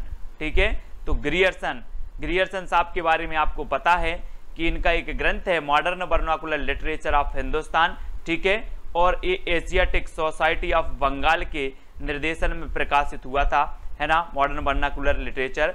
और दोस्तों एक प्रश्न और पूछा जाता है कि जो ग्रियर्सन साहब हैं, सर्वप्रथम जो काल विभाजन का प्रयोग किया, प्रयास किया, किसने किया? तो ग्रियर्सन साहब ने किया है सर्वप्रथम। ठीक है, तो याद रख लेना सभी लोग ग्रियर्सन के बारे में। और अपभ्रंश को सबसे पहले देश भाषा कहने वाले हैं तो वो कौन है? ग्रियर्सन साहब। ठीक है, अगला बताना दोस्तों, अवधि का एक अन्य नाम क्या है? अवधि। तो दोस्तों आप लोग विभिन्न प्रकार के कार्य करते हो और उनमें आपको अवधि मिलती है। क्या मिलती है? अवधि। और घर वाले आपसे बोलते हैं कौन सी अवधि मिली, कौन सी अवधि मिली, या अवधि कौन सी ली, अवधि कौन सी ली। तो अवधि का अन्य नाम क्या होगा? कौन सी ली मतलब कौशली। अवधि कौन सी ली? बोले कौशली। ठीक है, तो अवधि का जो अन्य नाम होगा वो क्या होगा? कौशली। अब याद रख लेना अवधि कौंसिली, है ना, इस प्रकार से। तो कौंसिली आपको याद रखना है, ठीक है। अगला आपको बताना दोस्तों, अवधि ग्रंथ अवध विलास किसकी रचना है? अवध विलास, आप लोगों ने वो एक गीत सुना होगा दोस्तों, एक गीत है बुंदेलखंड का कि बना की अवधपुरी ससुराल बारात को जय है रे, एक आपने गीत सुना होगा। अवध से क्या हो जाएगा? अवध का लाल, अवध का लाल। तो अवधि ग्रंथ है अवध विलास, और अवध विलास के जो रचनाकार होंगे वो कौन होंगे? लाल दास, क्योंकि अवध का लाल, है ना। तो याद रखना अवधि ग्रंथ है अवध विलास, और अवध विलास के रचनाकार हैं लाल दास। सभी को याद रखें, कभी भूलना नहीं। अगर भूल गए तो एक बार वीडियो फिर से देख लेना। राम काव्य परंपरा की सर्वप्रमुख भाषा है तो कौन सी है? दोस्तों आपको पता है कि राम को भी क्या मिली थी? अवधि मिली थी। बोले आप 14 वर्ष के वनवास को जाओगे, है ना, और इनको अवधि मिल गई 14 वर्ष की। तो अवधि मिली तो राम काव्य परंपरा की जो सर्वप्रमुख भाषा होगी वो कौन सी होगी? कौन सी होगी? अवधि, ठीक है। याद रख लेना राम काव्य परंपरा की सबसे जो प्रमुख भाषा है वो कौन सी है? अवधि है। और आपको पता है कि राम काव्य धारा के जो श्रेष्ठ कवि हैं वो कौन है? तुलसीदास जी, ठीक है। और तुलसीदास ने दोस्तों सबसे पहले अवधि भाषा का प्रयोग किया, और आपकी जो रामचरितमानस है महाकाव्य है, ठीक है, श्रेष्ठ महाकाव्य है रामचरितमानस। और दुनिया में अगर सर्वाधिक जो टीकाएं लिखी गई तो वो रामचरितमानस की लिखी गई, और रामचरितमानस की जो भाषा है वो अवधि भाषा है, ठीक है। ये चीज भी याद रखनी है। और बाद में तुलसीदास ने ब्रज भाषा का भी प्रयोग किया है, विनय पत्रिका, कृष्ण गीतावली, है ना, इन रचनाओं में क्या किया है? ब्रज भाषा का प्रयोग किया है। लेकिन राम काव्य परंपरा की जो प्रमुख भाषा है वो अवधि ही है, जिनका जो जीता जागता उदाहरण रामचरितमानस है, ठीक है। ब्रज भाषा का उदय माना जाता है तो कब से माना जाता है दोस्तों? अब आप लोग कहते हैं कि हमें ब्रज जाना है, कन्हैया की जन्मभूमि जाना है, कन्हैया जी के दर्शन करने जानी है, इस प्रकार से बोलते ना, है ना। तो ब्रज अगर जाना है आपको तो अब भूल जाना कि 2-5 रुपए में पहुंच जाओगे, अब सीधे 1000 लगेंगे आपको। कितने लगेंगे? 1000 लगेंगे। तो ब्रज भाषा का उदय कब होगा? कब होगा? 1000 ईस्वी, 1000 ईस्वी के आसपास ब्रज भाषा का उदय माना जाता है। यानी कि आपका जो विकल्प नंबर 1 है वो बिल्कुल सही हो जाएगा, 1 नंबर, ठीक है। अगला प्रश्न देखते हैं दोस्तों, पश्चिमी हिंदी का विकास अपभ्रंश के किस रूप से हुआ है? ये दोस्तों हम आपको आज पूरी अच्छे से बता रहे हैं, है ना। पश्चिमी हिंदी, पश्चिमी हिंदी आपको पता है पश्चिमी से क्या होगा? पश्चिमी हिंदी का विकास बनाना है। पश्चिमी से यहाँ पर देखो ये भारत का नक्शा दिया है, ये आपका पूर्वी क्षेत्र है और ये पश्चिमी क्षेत्र है।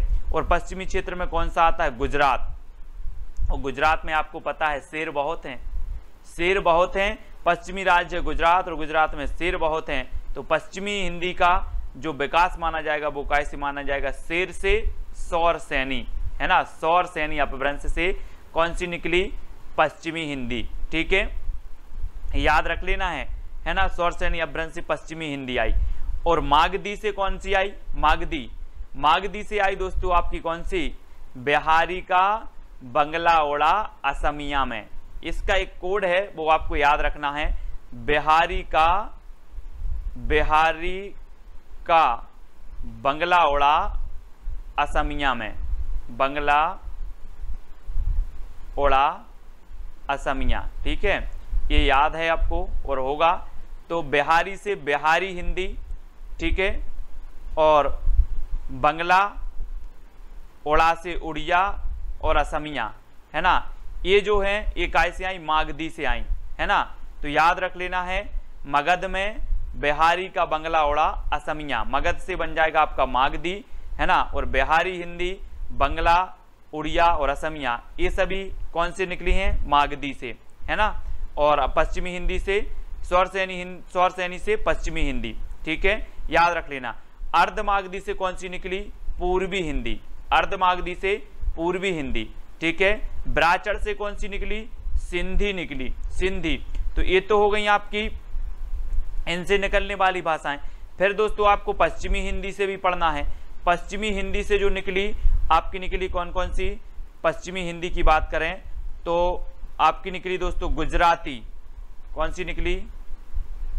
गुजराती, राजस्थानी, है ना, सॉरी राजस्थानी, गुजराती और पश्चिमी हिंदी, ठीक है, ये निकली आपकी काय से, सौर सैनी से। तो आपको याद रख लेना है, सौर सैनी से पश्चिमी हिंदी, गुजराती और राजस्थानी, ठीक है। और पश्चिमी हिंदी से जो निकलने वाली थी उनका भी मैंने आपको कोड बनाया था, कानों के खड़ी बुंदेली, ब्रजभान हरि के पास। कानों से आपकी कन्नौजी, खड़ी से खड़ी बोली, है ना, बुंदेली से बुंदेली, ब्रज से ब्रज, हरि से हरियाणवी, है ना। और इस प्रकार से आपको याद रख लेना, ये पश्चिमी हिंदी की भाषाएं हैं, है ना। गुजराती और राजस्थानी आपकी ये अलग हैं। राजस्थान की भी है आपकी मेवाती है ना, जयपुरी, इस प्रकार से आपको राजस्थानी की भी हैं। फिर आपकी पूर्वी हिंदी आती है दोस्तों। तो पूर्वी हिंदी की आपकी कौन कौन सी हैं, मैंने कोड बनाया था, अब छत्तीसगढ़ी, आ से अवधी, बा से बघेली और छत्तीसगढ़ी से छत्तीसगढ़ी, है ना। तो अब छत्तीसगढ़ी ये पूर्वी हिंदी की हैं। पश्चिमी हिंदी की कानों के खड़ी बुंदेली, ब्रजभान हरि के पास, ठीक है। तो इसका कोड हो जाएगा। और मगध में बिहारी का बंगला उड़ा, असमिया में ये मागधी का हो जाएगा, वो बराचड़ से सिंधी निकली है, ठीक है। इसको हम आपको जब व्यवस्थित पढ़ाएंगे एक बार, हिंदी की कौन से क्या निकली है, कौन सी कब से, क्योंकि एक दो प्रश्न यहाँ से आपके बन जाते हैं, तो आपको याद हो जाएगा, ठीक है। अब आपको बताना राधा माधव विलास की रचनाकार कौन है, राधा माधव विलास की रचनाकार।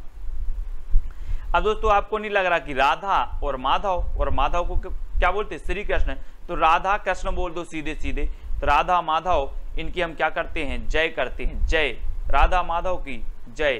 तो राधा माधव विलास किसकी रचनाकार कौन होंगे, जय की है तो जयराम, जय की है तो जयराम, राधा माधव विलास की रचनाकार जयराम, यानी सी नंबर आपका बिल्कुल सही हो जाएगा यहाँ पर। अगला क्वेश्चन है दोस्तों, स्नेह लीला के रचनाकार कौन है। अब स्नेह लीला की बात आई है तो आपको पता है कि सृष्टि के रचयिता कौन है, विष्णु, सृष्टि के रचयिता विष्णु। और विष्णु जी अपनी जो सृष्टि है, सृष्टि के एक एक जीव से स्नेह करते हैं, सभी से स्नेह करते हैं, कौन, विष्णु जी। तो स्नेह लीला के रचनाकार कौन होंगे, विष्णुदास, ठीक है।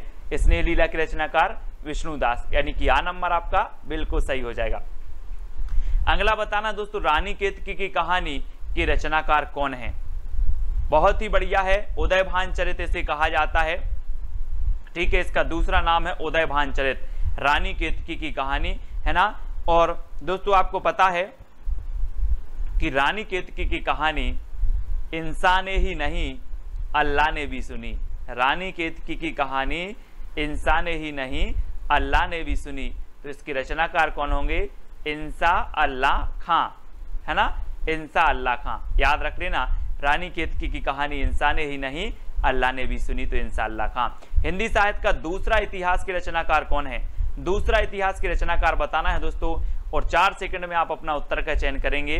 और मैं आपको बता देता हूं दोस्तों कि जो साहित्यकार हैं वो कहते हैं कि भगवान एक ही साहित्य लिखने में तो पसीना आ गया, आप दूसरे साहित्य की बात कर रहे हो। बच्चों का काम थोड़ी है, बच्चों का काम थोड़ी है दूसरा साहित्य लिखना। तो हिंदी साहित्य का दूसरा इतिहास कौन लिखेंगे, उत्तर आपको ही बताना है, कौन लिखेंगे, डॉक्टर बच्चन से, याद रख लेना है ना। साहित्यकारों ने कहा कि एक इतिहास लिखने में पसीना आ गया, दूसरा इतिहास की बात कर रहे हो, बच्चों का काम है क्या, तो डॉक्टर बच्चन से दूसरा इतिहास, ठीक है। अब याद हो गया होगा दोस्तों। एक और पूछा जाता है हिंदी साहित्य का आधा इतिहास, तो आधा इतिहास ये सुमन राजे का है, किसका है, सुमन राजे का।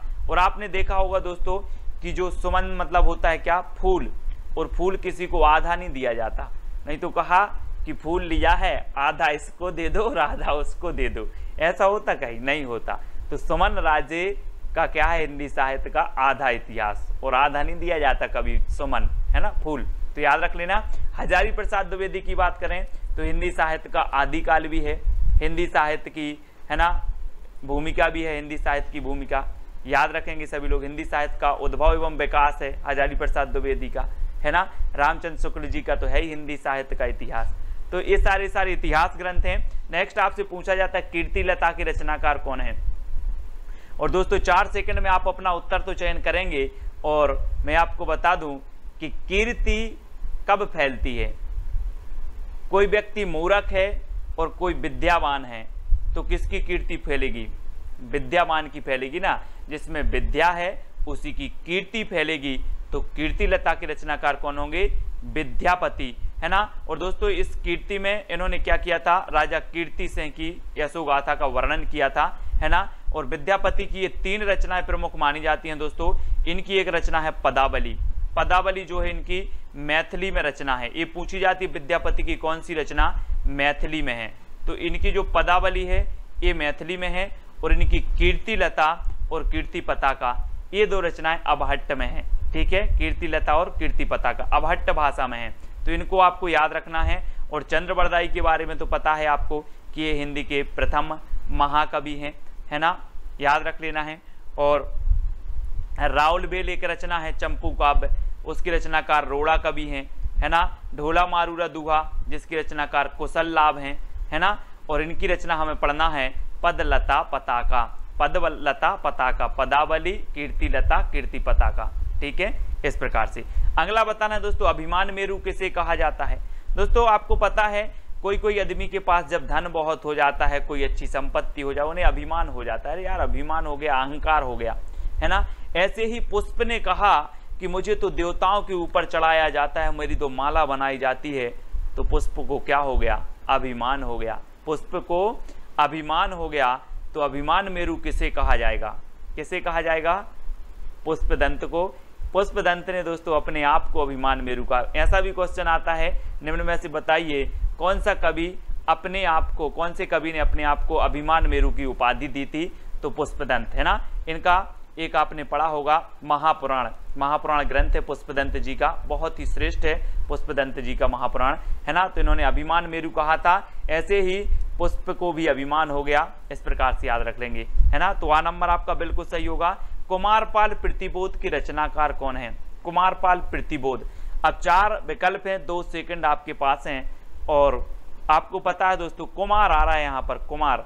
तो आजकल के जो कुमारे लड़का रहते, कुमारे लड़का, है ना, आजकल के जो कुमार हैं वो सोमरस का प्रयोग बहुत कर रहे हैं। काय का प्रयोग कर रहे हैं, सोमरस। सोमरस आप लोग समझते होंगे, और सोमरस का प्रयोग कर रहे हैं। तो कुमारपाल प्रतिबोध के रचयिता कौन होंगे, कौन होंगे, सोमप्रभ सूरी, है ना।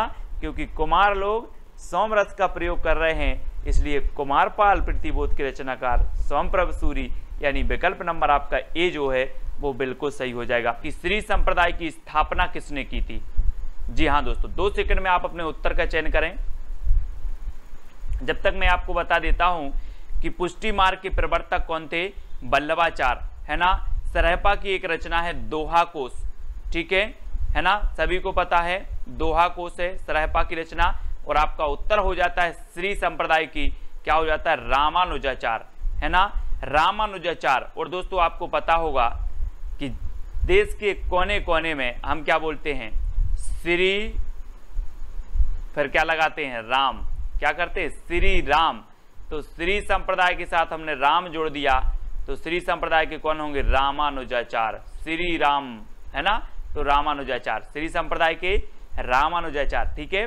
विशिष्ट अद्वैतवाद के रामानुजाचार्य, ठीक है। वैष्णव आचार्य थे, इन्होंने वैष्णव धर्म का क्या किया, प्रचार प्रसार किया, रामानुजाचार्य ने, ठीक है। ये चीज याद रखनी है दोस्तों। आपको बताना है प्रबंध चिंतामणि के रचनाकार कौन है, प्रबंध चिंतामणि। तो 2 सेकंड में आप अपने उत्तर का चयन करेंगे और आपका बिल्कुल सही आंसर क्या हो जाएगा, मेरुतुंग, मेरुतुंग। प्रबंध चिंतामणि के रचनाकार कौन है, मेरुतुंग हैं। और दोस्तों आपको पता है कि हमारे देश में विभिन्न प्रकार के मेरु यानी पर्वत हैं, है ना, पर्वत शिखर है ना, हमने विभिन्न प्रकार के। तो हमें क्या करना है, पर्वत शिखरों का, मेरुओं का, मेरु का क्या करना है, प्रबंध करना है, मेरु का प्रबंध करना है। तो मेरु की हमें चिंता करनी पड़ेगी। जैसे हमारे लद्दाख का पठार है, लद्दाख के पठार में मेरु हैं और उनकी हमें चिंता करनी पड़ेगी, नहीं तो छीन लेंगे लोग, है ना। तो इसलिए मेरु की चिंता करना है हमें और उनका प्रबंध करना है। तो प्रबंध चिंतामणि के रचनाकार कौन होंगे, मेरुतुंग, ठीक है, याद रखेंगे। आ नंबर आपका बिल्कुल सही है। रोड़ा कवि की एक रचना है कौन सी, राउलबेल। राउलबेल है दोस्तों, शिलांकित कृति मानी जाती है, शिलांकित कृति, ठीक है। तो इसको याद रख लेना है, राउलबेल की, रोड़ा कवि की राउलबेल शिलांकित कृति मानी जाती है, ठीक है। अगला देखते हैं दोस्तों, अगला जो अपना प्रश्न है वो क्या है उसको देखते हैं। पृथ्वीराज रासो की रचना विधान में सर्वाधिक विवादास्पद पक्ष कौन सा है? 2 सेकंड में आप अपने उत्तर का चयन करेंगे। और आपको पता है कि पृथ्वीराज रासो चंद्रबरदाई जी का महाकाव्य है। पृथ्वीराज रासो हिंदी का प्रथम महाकाव्य है। चंद्रबरदाई हिंदी के प्रथम महाकवि हैं। चंद्रबरदाई पृथ्वीराज रासो में 69 सर्ग हैं। ठीक है, इसमें जो सर्ग है, सर्ग को क्या कहा जाता है? समय कहा जाता है। ये चीज आपको पता है। आदिकाल में अगर पूछा जाता है कि छंदों का अजायब घर किसे कहा जाता है, तो पृथ्वीराज रासो को कहा जाता है। अब पृथ्वीराज रासो के जो है प्रमाणिक होने पर संदिग्ध है। विभिन्न लोगों ने, विभिन्न विद्वानों ने अलग अलग मत प्रकट किए हैं। यहाँ पर पूछा है कि सर्वाधिक विवादास्पद पक्ष कौन सा है, तो आपका सही उत्तर क्या हो जाएगा? इसकी ऐतिहासिकता। और आपको पता है दोस्तों कि पृथ्वी की ऐतिहासिकता पर भी विवाद है। कोई कहता है कि इस पृथ्वी के सृष्टिकर्ता विष्णु जी हैं। कोई कहता है, विज्ञान कहता है कि बिग बैंग सिद्धांत के द्वारा पृथ्वी एक क्या थी? आग का गोला थी, पिंड थी, उसके फटने से विभिन्न ग्रह बने, पृथ्वी का निर्माण हुआ। तो पृथ्वी की ऐतिहासिकता पर क्या है? विवाद है। तो पृथ्वीराज रासो की भी ऐतिहासिकता पर क्या होगा? विवाद होगा। ये क्वेश्चन कई बार पूछा गया है। तो पृथ्वीराज रासो की ऐतिहासिकता पर क्या है? विवादास्पद है। सर्वाधिक विवादास्पद ऐतिहासिकता है। अगला क्वेश्चन बताना दोस्तों, बीसलदेव रासो का काव्य रूप क्या है? सबसे पहले तो ये बात पता होनी चाहिए कि जो बीसलदेव रासो काव्य है वो किसका है? नरपति नाल का है। किसका है? नरपति नाल का है। ठीक है, अब इसके काव्य रूप क्या है? 2 सेकंड में आपको बताना है दोस्तों। तो आपको पता है ना दोस्तों कि यहाँ पर क्या आ रहा है? देव और 20। तो 20 देव, आपने पता होगा हम 20 देव के गीत गाते हैं। 20 देव बोले, हनुमान जी की भी पूजा कर लो, राम की भी कर लो, श्री कृष्ण भी की कर लो, है ना, मस्जिद में भी चले जाओ। 20 देवों की हम क्या करते हैं? पूजा करते हैं। करते कि नहीं करते? तो पूजा करते हैं और गीत गाते हैं। गीत गाते हैं। तो बीसलदेव रासो का जो काव्य रूप होगा वो क्या होगा? गीति काव्य। गीति काव्य। ठीक है, और बीसलदेव रासो के रचयिता कौन है? नरपति नाल। ठीक है, और बीसलदेव रासो जो है दोस्तों आपको पता है ये अजमेर के शासक के संबंधित है। ठीक है, अजमेर के शासक थे विग्रहराज। विग्रहराज इसके नायक हैं, ये भी याद रख लेना है। बीसलदेव रासो के नायक कौन है अगर पूछा जाए तो विग्रहराज हैं। और इस श्रृंगारिक रचना मानी जाती है बीसलदेव रासो। ये चीज भी आपको याद रखनी है। ठीक है, अगला देखो, अपभ्रंश का भवभूति किसे कहा जाता है? अपभ्रंश का भवभूति बताना है। और दोस्तों आपने पता होगा यहाँ पर क्या रहा? भवभूति। भवभूति से नहीं लग रहा आपको कि भभूति? भभूति क्या करते हैं पंडा लोग? क्या करते हैं? अपनी भभूति अभूति लगाई मुंह में, है ना, सब जगह टीका ईका लगाया, भभूति लगाया और भगवान के पास पहुंच गए और पुष्प चढ़ाने। क्या चढ़ाने? पुष्प चढ़ाने। तो अपभ्रंश का भवभूति किसे कहा जाएगा? भभूति से भभूति लगा लो आप। तो किसे कहा जाएगा? पुष्पदंत को, क्योंकि हम भभूति अभूति लगाकर कहाँ पहुंचे? पुष्प चढ़ाने पहुंचे। तो पुष्पदंत जी आपको पता होगा दोस्तों, ये अपने आप को क्या मानते थे? अभिमान मेरु मानते थे। इन्होंने अपने आप को अभिमान मेरु की उपाधि दी थी। इनका एक ग्रंथ है महापुराण, है ना, पुष्पदंत जी का, वो भी आपको याद रखना है। ठीक है, और अपभ्रंश के प्रथम कवि कौन है? स्वयंभू। ये अपभ्रंश के प्रथम महाकवि हैं, है ना। और स्वयंभू को हिंदी का प्रथम कवि किसने माना है? तो वो माना है किसने? राम कुमार वर्मा ने। ये चीज भी आपको याद रखनी है। ठीक है, राम कुमार वर्मा। और सरहपा के बारे में तो मैंने आपको बताया था कि सरहपा की जो रचना है एक कौन सी है? दोहा कोश है ना। सरहपा मैंने आपको कई बार बताया है कि आप कभी बोलोगे कि सर दोहा सुनाओ, सर दोहा सुनाओ, तो मैं वही वाला सुना दूंगा कि पोथी पढ़ पढ़ जग मुआ पंडित भया न कोई, ढाई अक्षर प्रेम के पढ़े सो पंडित। वही वाला दोहा आता मुझे तो, है ना। तो सर दोहा सुनाओ, तो दोहा कोश सरहपा, सर से, है ना। और राम सिंह की कौन सी है? पाहोड़ दोहा, पाहोड़ दोहा। ठीक है, तो याद रखना है। अगला बताना, ध्यान मंजरी के रचयिता कौन है? दोस्तों ध्यान मंजरी के रचयिता बताना है अग्रदास हैं, नावादास हैं, कुंभन दास हैं या फिर सूरदास हैं। तो आपका बिल्कुल सही आंसर क्या हो जाएगा? दोस्तों मैं बोल रहा हूं कि आप पढ़ाई कर रहे हो और आपका ध्यान अग्र कहीं नहीं जाना चाहिए, सिर्फ पढ़ाई पर जाना चाहिए, वीडियो पर जाना चाहिए। अग्र आपका ध्यान नहीं जाना चाहिए। तो ध्यान मंजरी के रचयिता कौन होंगे? क्योंकि ध्यान कहाँ नहीं जाना चाहिए? अग्र, तो अग्रदास। ठीक है, नावादास के गुरु कभी कभी पूछा जाता है तो अग्रदास। ठीक है। कुंभन दास के गुरु पूछे जाते हैं तो बल्लभाचार्य, सूरदास जी के गुरु पूछे जाते हैं तो बल्लभाचार्य, इनको याद रखेंगे। नाभादास के गुरु अग्रदास, नाभादास की एक रचना है कौन सी, भक्तमाल, कौन सी है, भक्तमाल, ये भी आपको याद रखनी है, ठीक है। आगे देखते हैं हनुमान नाटक के रचयिता कौन है। दोस्तों मैंने एक चित्र आपको दिया है, हनुमान जी के दर्शन करें और फिर हनुमान नाटक के रचयिता बताएं कौन हो सकते हैं। मैंने ये चित्र क्यों दिया है, इसलिए दिया है कि हनुमान जी अपना सीना हृदय फाड़ कर दिखा रहे, हृदय फाड़ कर दिखा रहे हैं और बोले कि मेरे हृदय में देख लो सीता और राम विराजमान रहते हैं, मेरे हृदय को फाड़ कर देख लो सीता और राम विराजमान रहते हैं। तो हनुमान नाटक के रचयिता कौन होंगे, हृदय राम, क्योंकि हनुमान के हृदय में कौन होते हैं, राम होते हैं, हृदय राम। तो आ नंबर आपका बिल्कुल सही हो जाएगा। अब कभी भी आपसे पूछा जाएगा हनुमान नाटक के रचयिता कौन है, तो हनुमान की बात आई है, बोले हृदय राम, हनुमान तो हृदय में राम को रखते हैं, ठीक है। तो आ नंबर आपका बिल्कुल सही हो जाएगा।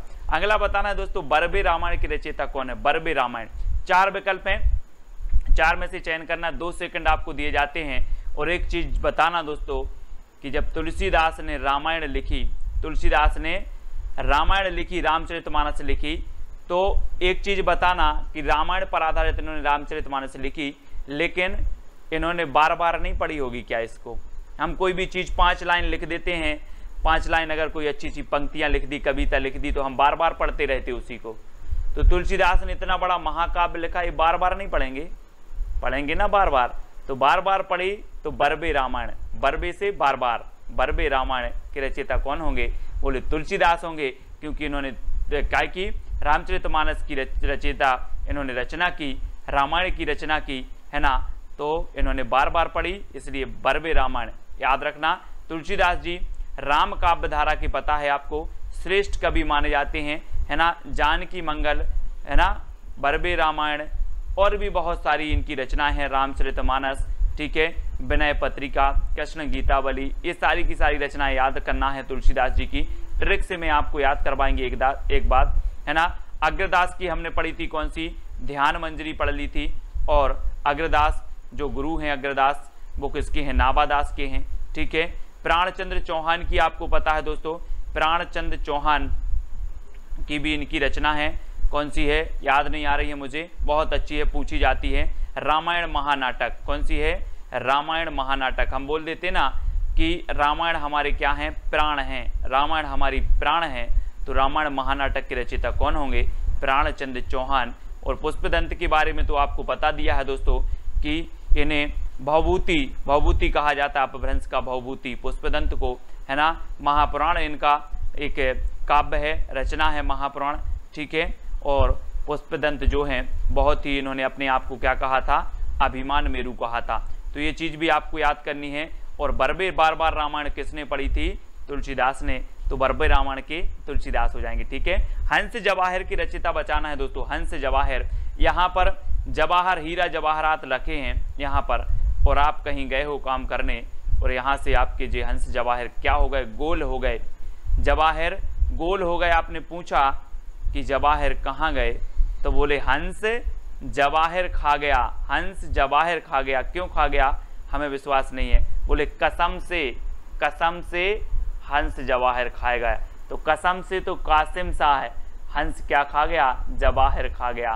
तो कासिम शाह की हंस जवाहर, है ना। नूर मोहम्मद की अनुराग बांसुरी, है ना। शेख नबी की ज्ञानदीप, उस्मान की चित्रावली, आपको रचनाएं याद करना है, ठीक है, याद करवा देंगे। सीतायन की रचनाकार कौन है दोस्तों, सीतायन। अब यहाँ पर आया है सीता, और 2 सेकंड आपको बताना है, और ये भी बता देना है कि सीता जी किसकी प्रिया थी, किसकी थी, राम की प्रिया थी और उनकी शरण में रहती थी। बोले हमें आपकी शरण मिल जाए, इससे अच्छा और कुछ नहीं हो सकता मेरे लिए। तो सीतायन किसकी रचना होगी, राम प्रिया, राम की प्रिया कौन थी, सीतायन, है ना, सीता जी थी। तो इसलिए सीतायन राम प्रिया शरणदास, राम प्रिया शरणदास की रचना है सीतायन, कभी नहीं भूलोगे अब आप, है ना। इस प्रकार से याद करना है ना। तो बताना है दोस्तों, भक्ति आंदोलन को ईसाइत की देन किसने कहा है। ईसाइत आप समझते हो, ईस बोल दो, आप तो इसको ईस बोल दो कि ईस की देन। ईश मतलब ईश्वर की देन है, वो तो भक्ति।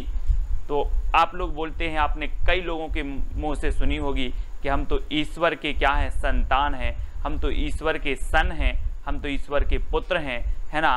तो आपको जो भक्ति मिलेगी वो कहाँ से मिलेगी? ईश्वर से ही मिलेगी कि नहीं मिलेगी? मिलेगी। जब आप ईश्वर के सन हो तो भक्ति भी आपको ईश्वर से ही मिलेगी। तो भक्ति आंदोलन को ईसाइत की देन किसने माना है? ईश ने ही देन, ईश ने ही दिया है। तो कौन मानेंगे? उनके सन मानेंगे, है ना। किसके? ईश्वर के सन। ईश्वर के सन ने भक्ति आंदोलन को ईश की देन मानी है, ठीक है। तो सन यानी गिरियर्सन, याद रख लेना है सभी लोग। और आपको पता है कि जनता की चित्तवृत्तियों की निराशा की भावना से रामचंद्र शुक्ल ने माना है। हजारी प्रसाद द्विवेदी ने क्या माना कि ये तो स्वाभाविक होना ही था, है ना। और मुस्लिम आक्रमण भी ना हुए होते। रामचंद्र शुक्ल ने कहा था कि मुस्लिम आक्रमण के कारण जनता की चित्तवृत्ति से भक्ति आंदोलन का उदय हुआ, है ना। हजारी प्रसाद द्विवेदी ने इसका स्वाभाविक माना है कि ये तो स्वाभाविक रूप से इसका उदय होना ही था। इस प्रकार से आपको याद रखना है। अगला बताना दोस्तों, भक्ति काल को स्वर्ण युग किसने कहा है? स्वर्ण काल, स्वर्ण काल, यहाँ पर स्वर्ण काल और स्वर्ण युग आपको देखना है दोस्तों, ठीक है। स्वर्ण काल किसने कहा है? तो आपका राइट आंसर क्या हो जाएगा? काल की बात जब आती है काल की, तो आपको याद रख लेना है कि गिरियर्सन, है ना। गैरों का स्वर्ण हमें कैसा लगता है? काल की तरह लगता है। गैरों का स्वर्ण हमें काल की तरह लगता है और खुद का स्वर्ण हमें सुंदर लगता है ना। खुद का स्वर्ण हमें स्वर्ण युग लगने लगता है, सुंदर लगने लगता है, लेकिन गैरों का स्वर्ण हमें काल की तरह लगता है। तो याद रखना है इधर से दोस्तों, स्वर्ण काल कहा गिरियर्सन ने। और अगर आपसे कभी पूछा जाए कि स्वर्ण युग किसने कहा, तो स्वर्ण युग किसने कहा? स्वर्ण युग श्याम सुंदर दास ने कहा, क्योंकि जो स्वर्ण युग है वो सुंदर होगा। काल होगा जो, तो काल की तरह देखेंगे गैरों के स्वर्ण को, ठीक है। हजारी प्रसाद द्विवेदी ने भक्ति काल को लोक जागरण कहा। क्या कहा? लोक जागरण। इसको भी आपको याद रखना है। और दोस्तों रामचंद्र शुक्ल ने क्या कहा? तो इन्होंने भक्ति काल कहा, ठीक है। ये चीज आपसे कभी पूछी जाती है, याद रखना। स्वर्ण काल गिरियर्सन ने, स्वर्ण युग श्याम सुंदर दास ने, है ना। लोक जागरण काल हजारी प्रसाद द्विवेदी ने और भक्ति काल रामचंद्र शुक्ल ने। तो ये सारी जानकारी आपको याद रखनी है। और कभी आपसे पूछा जाए स्वर्ण युग किसने कहा और ऑप्शन में श्याम सुंदर ना हो तो गिरियर्सन लगा देना, ठीक है, याद रखना। अगला बताना दोस्तों, आलवार शब्द का अर्थ क्या होता है? आपको पता है कि आलवार भक्तों की संख्या कितनी मानी गई? 12। हमने कैसे याद किया था? यहाँ पर दिया है 12, यहाँ पर क्या दिया? 12, तो 12 से 12। आलवार भक्तों की संख्या कितनी है? 12, ठीक है। अब आलवार शब्द का अर्थ बताना है दोस्तों, क्या होता है। आप लोग के लिए मैं एक छोटी सी हिंट दे रहा हूं कि आप जितनी बार भी आलवार ट्रिकी वीडियो देखते हो और आप क्या हो जाते हो? मग्न हो जाते हो। आप आलवार ट्रिकी वीडियो देखते हो और मग्न हो जाते हो, तो आलवार शब्द का अर्थ क्या होता है? मग्न होना, है ना। बोले सर मैं तो आलवार आपका ट्रिकी वीडियो देखता हूं और मग्न हो जाता हूं, है ना। तो मग्न होना आलवार का अर्थ होता है। और आलवार भक्तों की संख्या थी 12। डॉक्टर हजारी प्रसाद द्विवेदी ने सूफी काव्यधारा की प्रथम रचना किसे माना है? सूफी काव्यधारा की, बहुत ही बढ़िया प्रश्न है दोस्तों, यहाँ से आपके बहुत सारे प्रश्न कवर होने वाले हैं। अब आपको बताना है कि हजारी प्रसाद द्विवेदी ने बताना है। तो 4 विकल्प हैं, 2 सेकंड में आप अपने उत्तर का चयन करेंगे। तो एक क्रम से दिया है बिल्कुल दोस्तों, है ना। हजारी प्रसाद द्विवेदी ने जो माना है वो ईश्वर दास कृत सत्यवती कथा। किसे माना है? ईश्वर दास कृत सत्यवती कथा। और मैंने आपको याद करवाया था कि ईश्वर की कथा सत्य होती है और इस कथा को हम एक बार नहीं कितने बार पढ़ेंगे? 1000 बार पढ़ेंगे। कितने बार पढ़ेंगे? 1000 बार पढ़ेंगे। तो हजारी प्रसाद द्विवेदी सूफी काव्यधारा की प्रथम रचना किसे मानेंगे? किसे मानेंगे? ईश्वर दास कृत सत्यवती कथा को, क्योंकि ईश्वर की कथा सत्य होती है और सत्य कथा को हम 1000 बार पढ़ेंगे, ठीक है, 1000 बार पढ़ेंगे। तो इसको याद रखेंगे। असाहित कृत हंसावली, असाहित की रचना हंसावली, जिसका रचना काल 1370 है, ठीक है। मुल्ला दाऊद की चंदायन 1379 इसका रचना काल है। ईश्वर दास कृत सत्यवती कथा 1501 इसका रचना काल है। कुतुबन कृत मृगावती 1503 इसका रचना काल है। एक क्वेश्चन और पूछा जाता है दोस्तों, रामचंद्र शुक्ल ने सूफी काव्यधारा की प्रथम रचना किसे माना है? तो मृगावती को माना है, मृगावती को माना है, और प्रथम कवि माना है कुतुबन को। तो ये चीज आपको याद रखनी है, जिसका रचना काल क्या है? 1503 है। अब एक क्रमबद्ध में अगर कभी पूछा जाए तो पहले हंस लिया करो, पहले हंसो फिर चांद को देखो, पहले हंसो फिर चांद को देखो, फिर सत्य कथा सुनो, और फिर क्या हो जाएगा आप, है ना, मृग को देखो। इस प्रकार से याद करना है कि पहले हंसो फिर चांद को देखो, सत्यवती कथा और मृगावती। ठीक है, इस प्रकार से मैं आपको जो आपकी क्रमबद्ध है ना दोस्तों, वो इसी प्रकार से याद करवा देंगे। क्रमबद्ध वाले जो आपकी रचनाएं हैं, जो आपके कवि हैं, उनको करवाएंगे, दिक्कत नहीं करना है। छिताई वार्ता की रचनाकार कौन है? छिताई वार्ता दोस्तों, यहाँ पर क्या आया है? ताई, और सभी के घर में ताई होती हैं। बोले हमारी ताई बहुत अच्छी हैं, ऐसे बोलते हैं ना, हमारी ताई तो बहुत अच्छी हैं, मुझे नारायण जी की क्या सुनाती हैं? कथा सुनाती हैं, और बोलती हैं कि आप नारायण जी की कथा सुना करो, है ना, आपका क्या हो जाएगा? अच्छा होगा, आप एग्जाम में पास हो जाओगे। तो छिताई से आ रहा है ताई, और ताई किसकी कथा सुनाती हैं? नारायण जी की, है ना। तो नारायण और नारायण की कथा सुनाती हैं ताई। तो छिताई वार्ता के रचनाकार कौन होंगे? नारायण दास। ठीक है, सत्यवती कथा ईश्वर दास की है। तुलसीदास की हमने पढ़ ली थी, रामचरितमानस, है ना, 1574 इसका रचना काल माना जाता है। और अग्रदास की रचना हमने पढ़ी थी कौन सी? ध्यान मंजरी, आपको याद रहना है। ठीक है, अगला बताना दोस्तों, रामायण महानाटक के रचनाकार कौन है? मैंने तो आपको बता दिया है, क्या बता दिया? कि रामायण हमारी क्या है? प्राण है, रामायण हमारी प्राण है। तो रामायण महानाटक के रचनाकार कौन होंगे? प्राण है तो प्राणचंद्र चौहान, है ना। रामायण हमारी क्या है? प्राण, तो प्राणचंद्र चौहान, LT ग्रेड, है ना, में पूछा गया था ये क्वेश्चन, बहुत ही बढ़िया क्वेश्चन है। कुतुबन की तो मृगावती अपने पढ़ ली है, तुलसीदास की अपन रामचरितमानस, है ना, वर्वे रामायण, रामज्ञा प्रश्न और कृष्ण गीतावली, ये सारी रचनाएं तुलसीदास जी की हैं। गोकुलदास की बात करें तो 252 वैष्णव की वार्ता और 84 वैष्णव की वार्ता, ये गोकुलदास की रचनाएं हैं, है ना, इनको भी आपको याद रखना है। दोस्तों आगे पूछा जाता है श्याम सगाई के रचनाकार कौन है? श्याम सगाई, और दोस्तों जल्दी से बताना है, श्याम जी के जो बाबा थे वो कौन थे? नंद बाबा। आप लोग बोलते नंद बाबा, और नंद बाबा ने बोला कि श्याम अब क्या हो गए, बड़े हो गए हैं, अब इनकी क्या कर दी जाए? सगाई कर दी जाए। किसने सोचा? नंद बाबा ने। तो नंद बाबा ने श्याम की सगाई किसने की?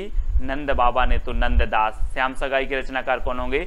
नंददास। नंददास की दोस्तों क्या है? भंवर गीत भी है, भंवर गीत है ना, और रूप मंजरी है, अनेकार्थ मंजरी भी इन्हीं की है। ठीक है, बहुत सारी है नंददास की रचनाएं, मैं आपको बहुत अच्छे से समझाऊंगा, ट्रिक से कभी नहीं भूलोगे आप। तो श्याम सगाई तो याद हो गई होगी कि नंद ने सोचा अब श्याम की सगाई कर दी जाए। ठीक है, मलिक मोहम्मद जायसी सूफी काव्यधारा की प्रथम महाकवि माने जाते हैं दोस्तों, और इनकी जो महाकाव्य है वो कौन सा है? पद्मावत है। हजारी प्रसाद द्विवेदी की अगर बात करें तो हजारी प्रसाद द्विवेदी बहुत ही श्रेष्ठ, है ना, साहित्यकार हुए हैं। हिंदी साहित्य की भूमिका, हिंदी साहित्य का आदिकाल, हिंदी साहित्य का उद्भव और विकास, ये सभी हजारी प्रसाद द्विवेदी जी के ग्रंथ हैं। रामचंद्र शुक्ल जी का हिंदी साहित्य का इतिहास है ना, इनको तो याद करेंगे ही। तुलसीदास को काली काल का जो वाल्मीकि कहा है वो किसने कहा है? वाल्मीकि बताना है दोस्तों, काली काल का वाल्मीकि किसने कहा है? जल्दी बताओ, काली काल का वाल्मीकि किसने कहा है? तो आपको पता है दोस्तों कि हम बोलते हैं काल आ गया। क्या आ गया? काल आ गया। तो काल कहाँ से आता है? धरती में से कि नभ से? आप देखते हो कि हे भगवान काल आ जाता, मुझे तो उठा लेता, है ना। तो काल कहाँ से आएगा?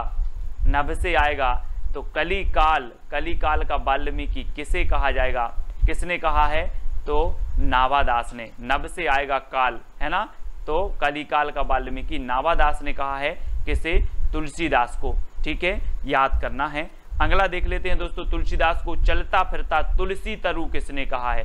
तुलसी तरु, और तुलसी तरु की बात हो रही है दोस्तों, पौधे की बात हो रही है ना, और इसलिए इन्हें तुलसी तरु कहा गया कि तुलसी इतना पवित्र पौधा माना जाता है। और आपको पता है कि 24 घंटे आपको ऑक्सीजन प्रदान करता है, दिन रात ऑक्सीजन प्रदान करता है तुलसी और पीपल के वृक्ष, है ना, बहुत ही पवित्र माना जाता है। और तुलसी के जैसी सरस्वती थी किसमें, तुलसीदास में, तुलसी तरु और तुलसीदास इस प्रकार से, तो ये मधुसूदन ने कहा है।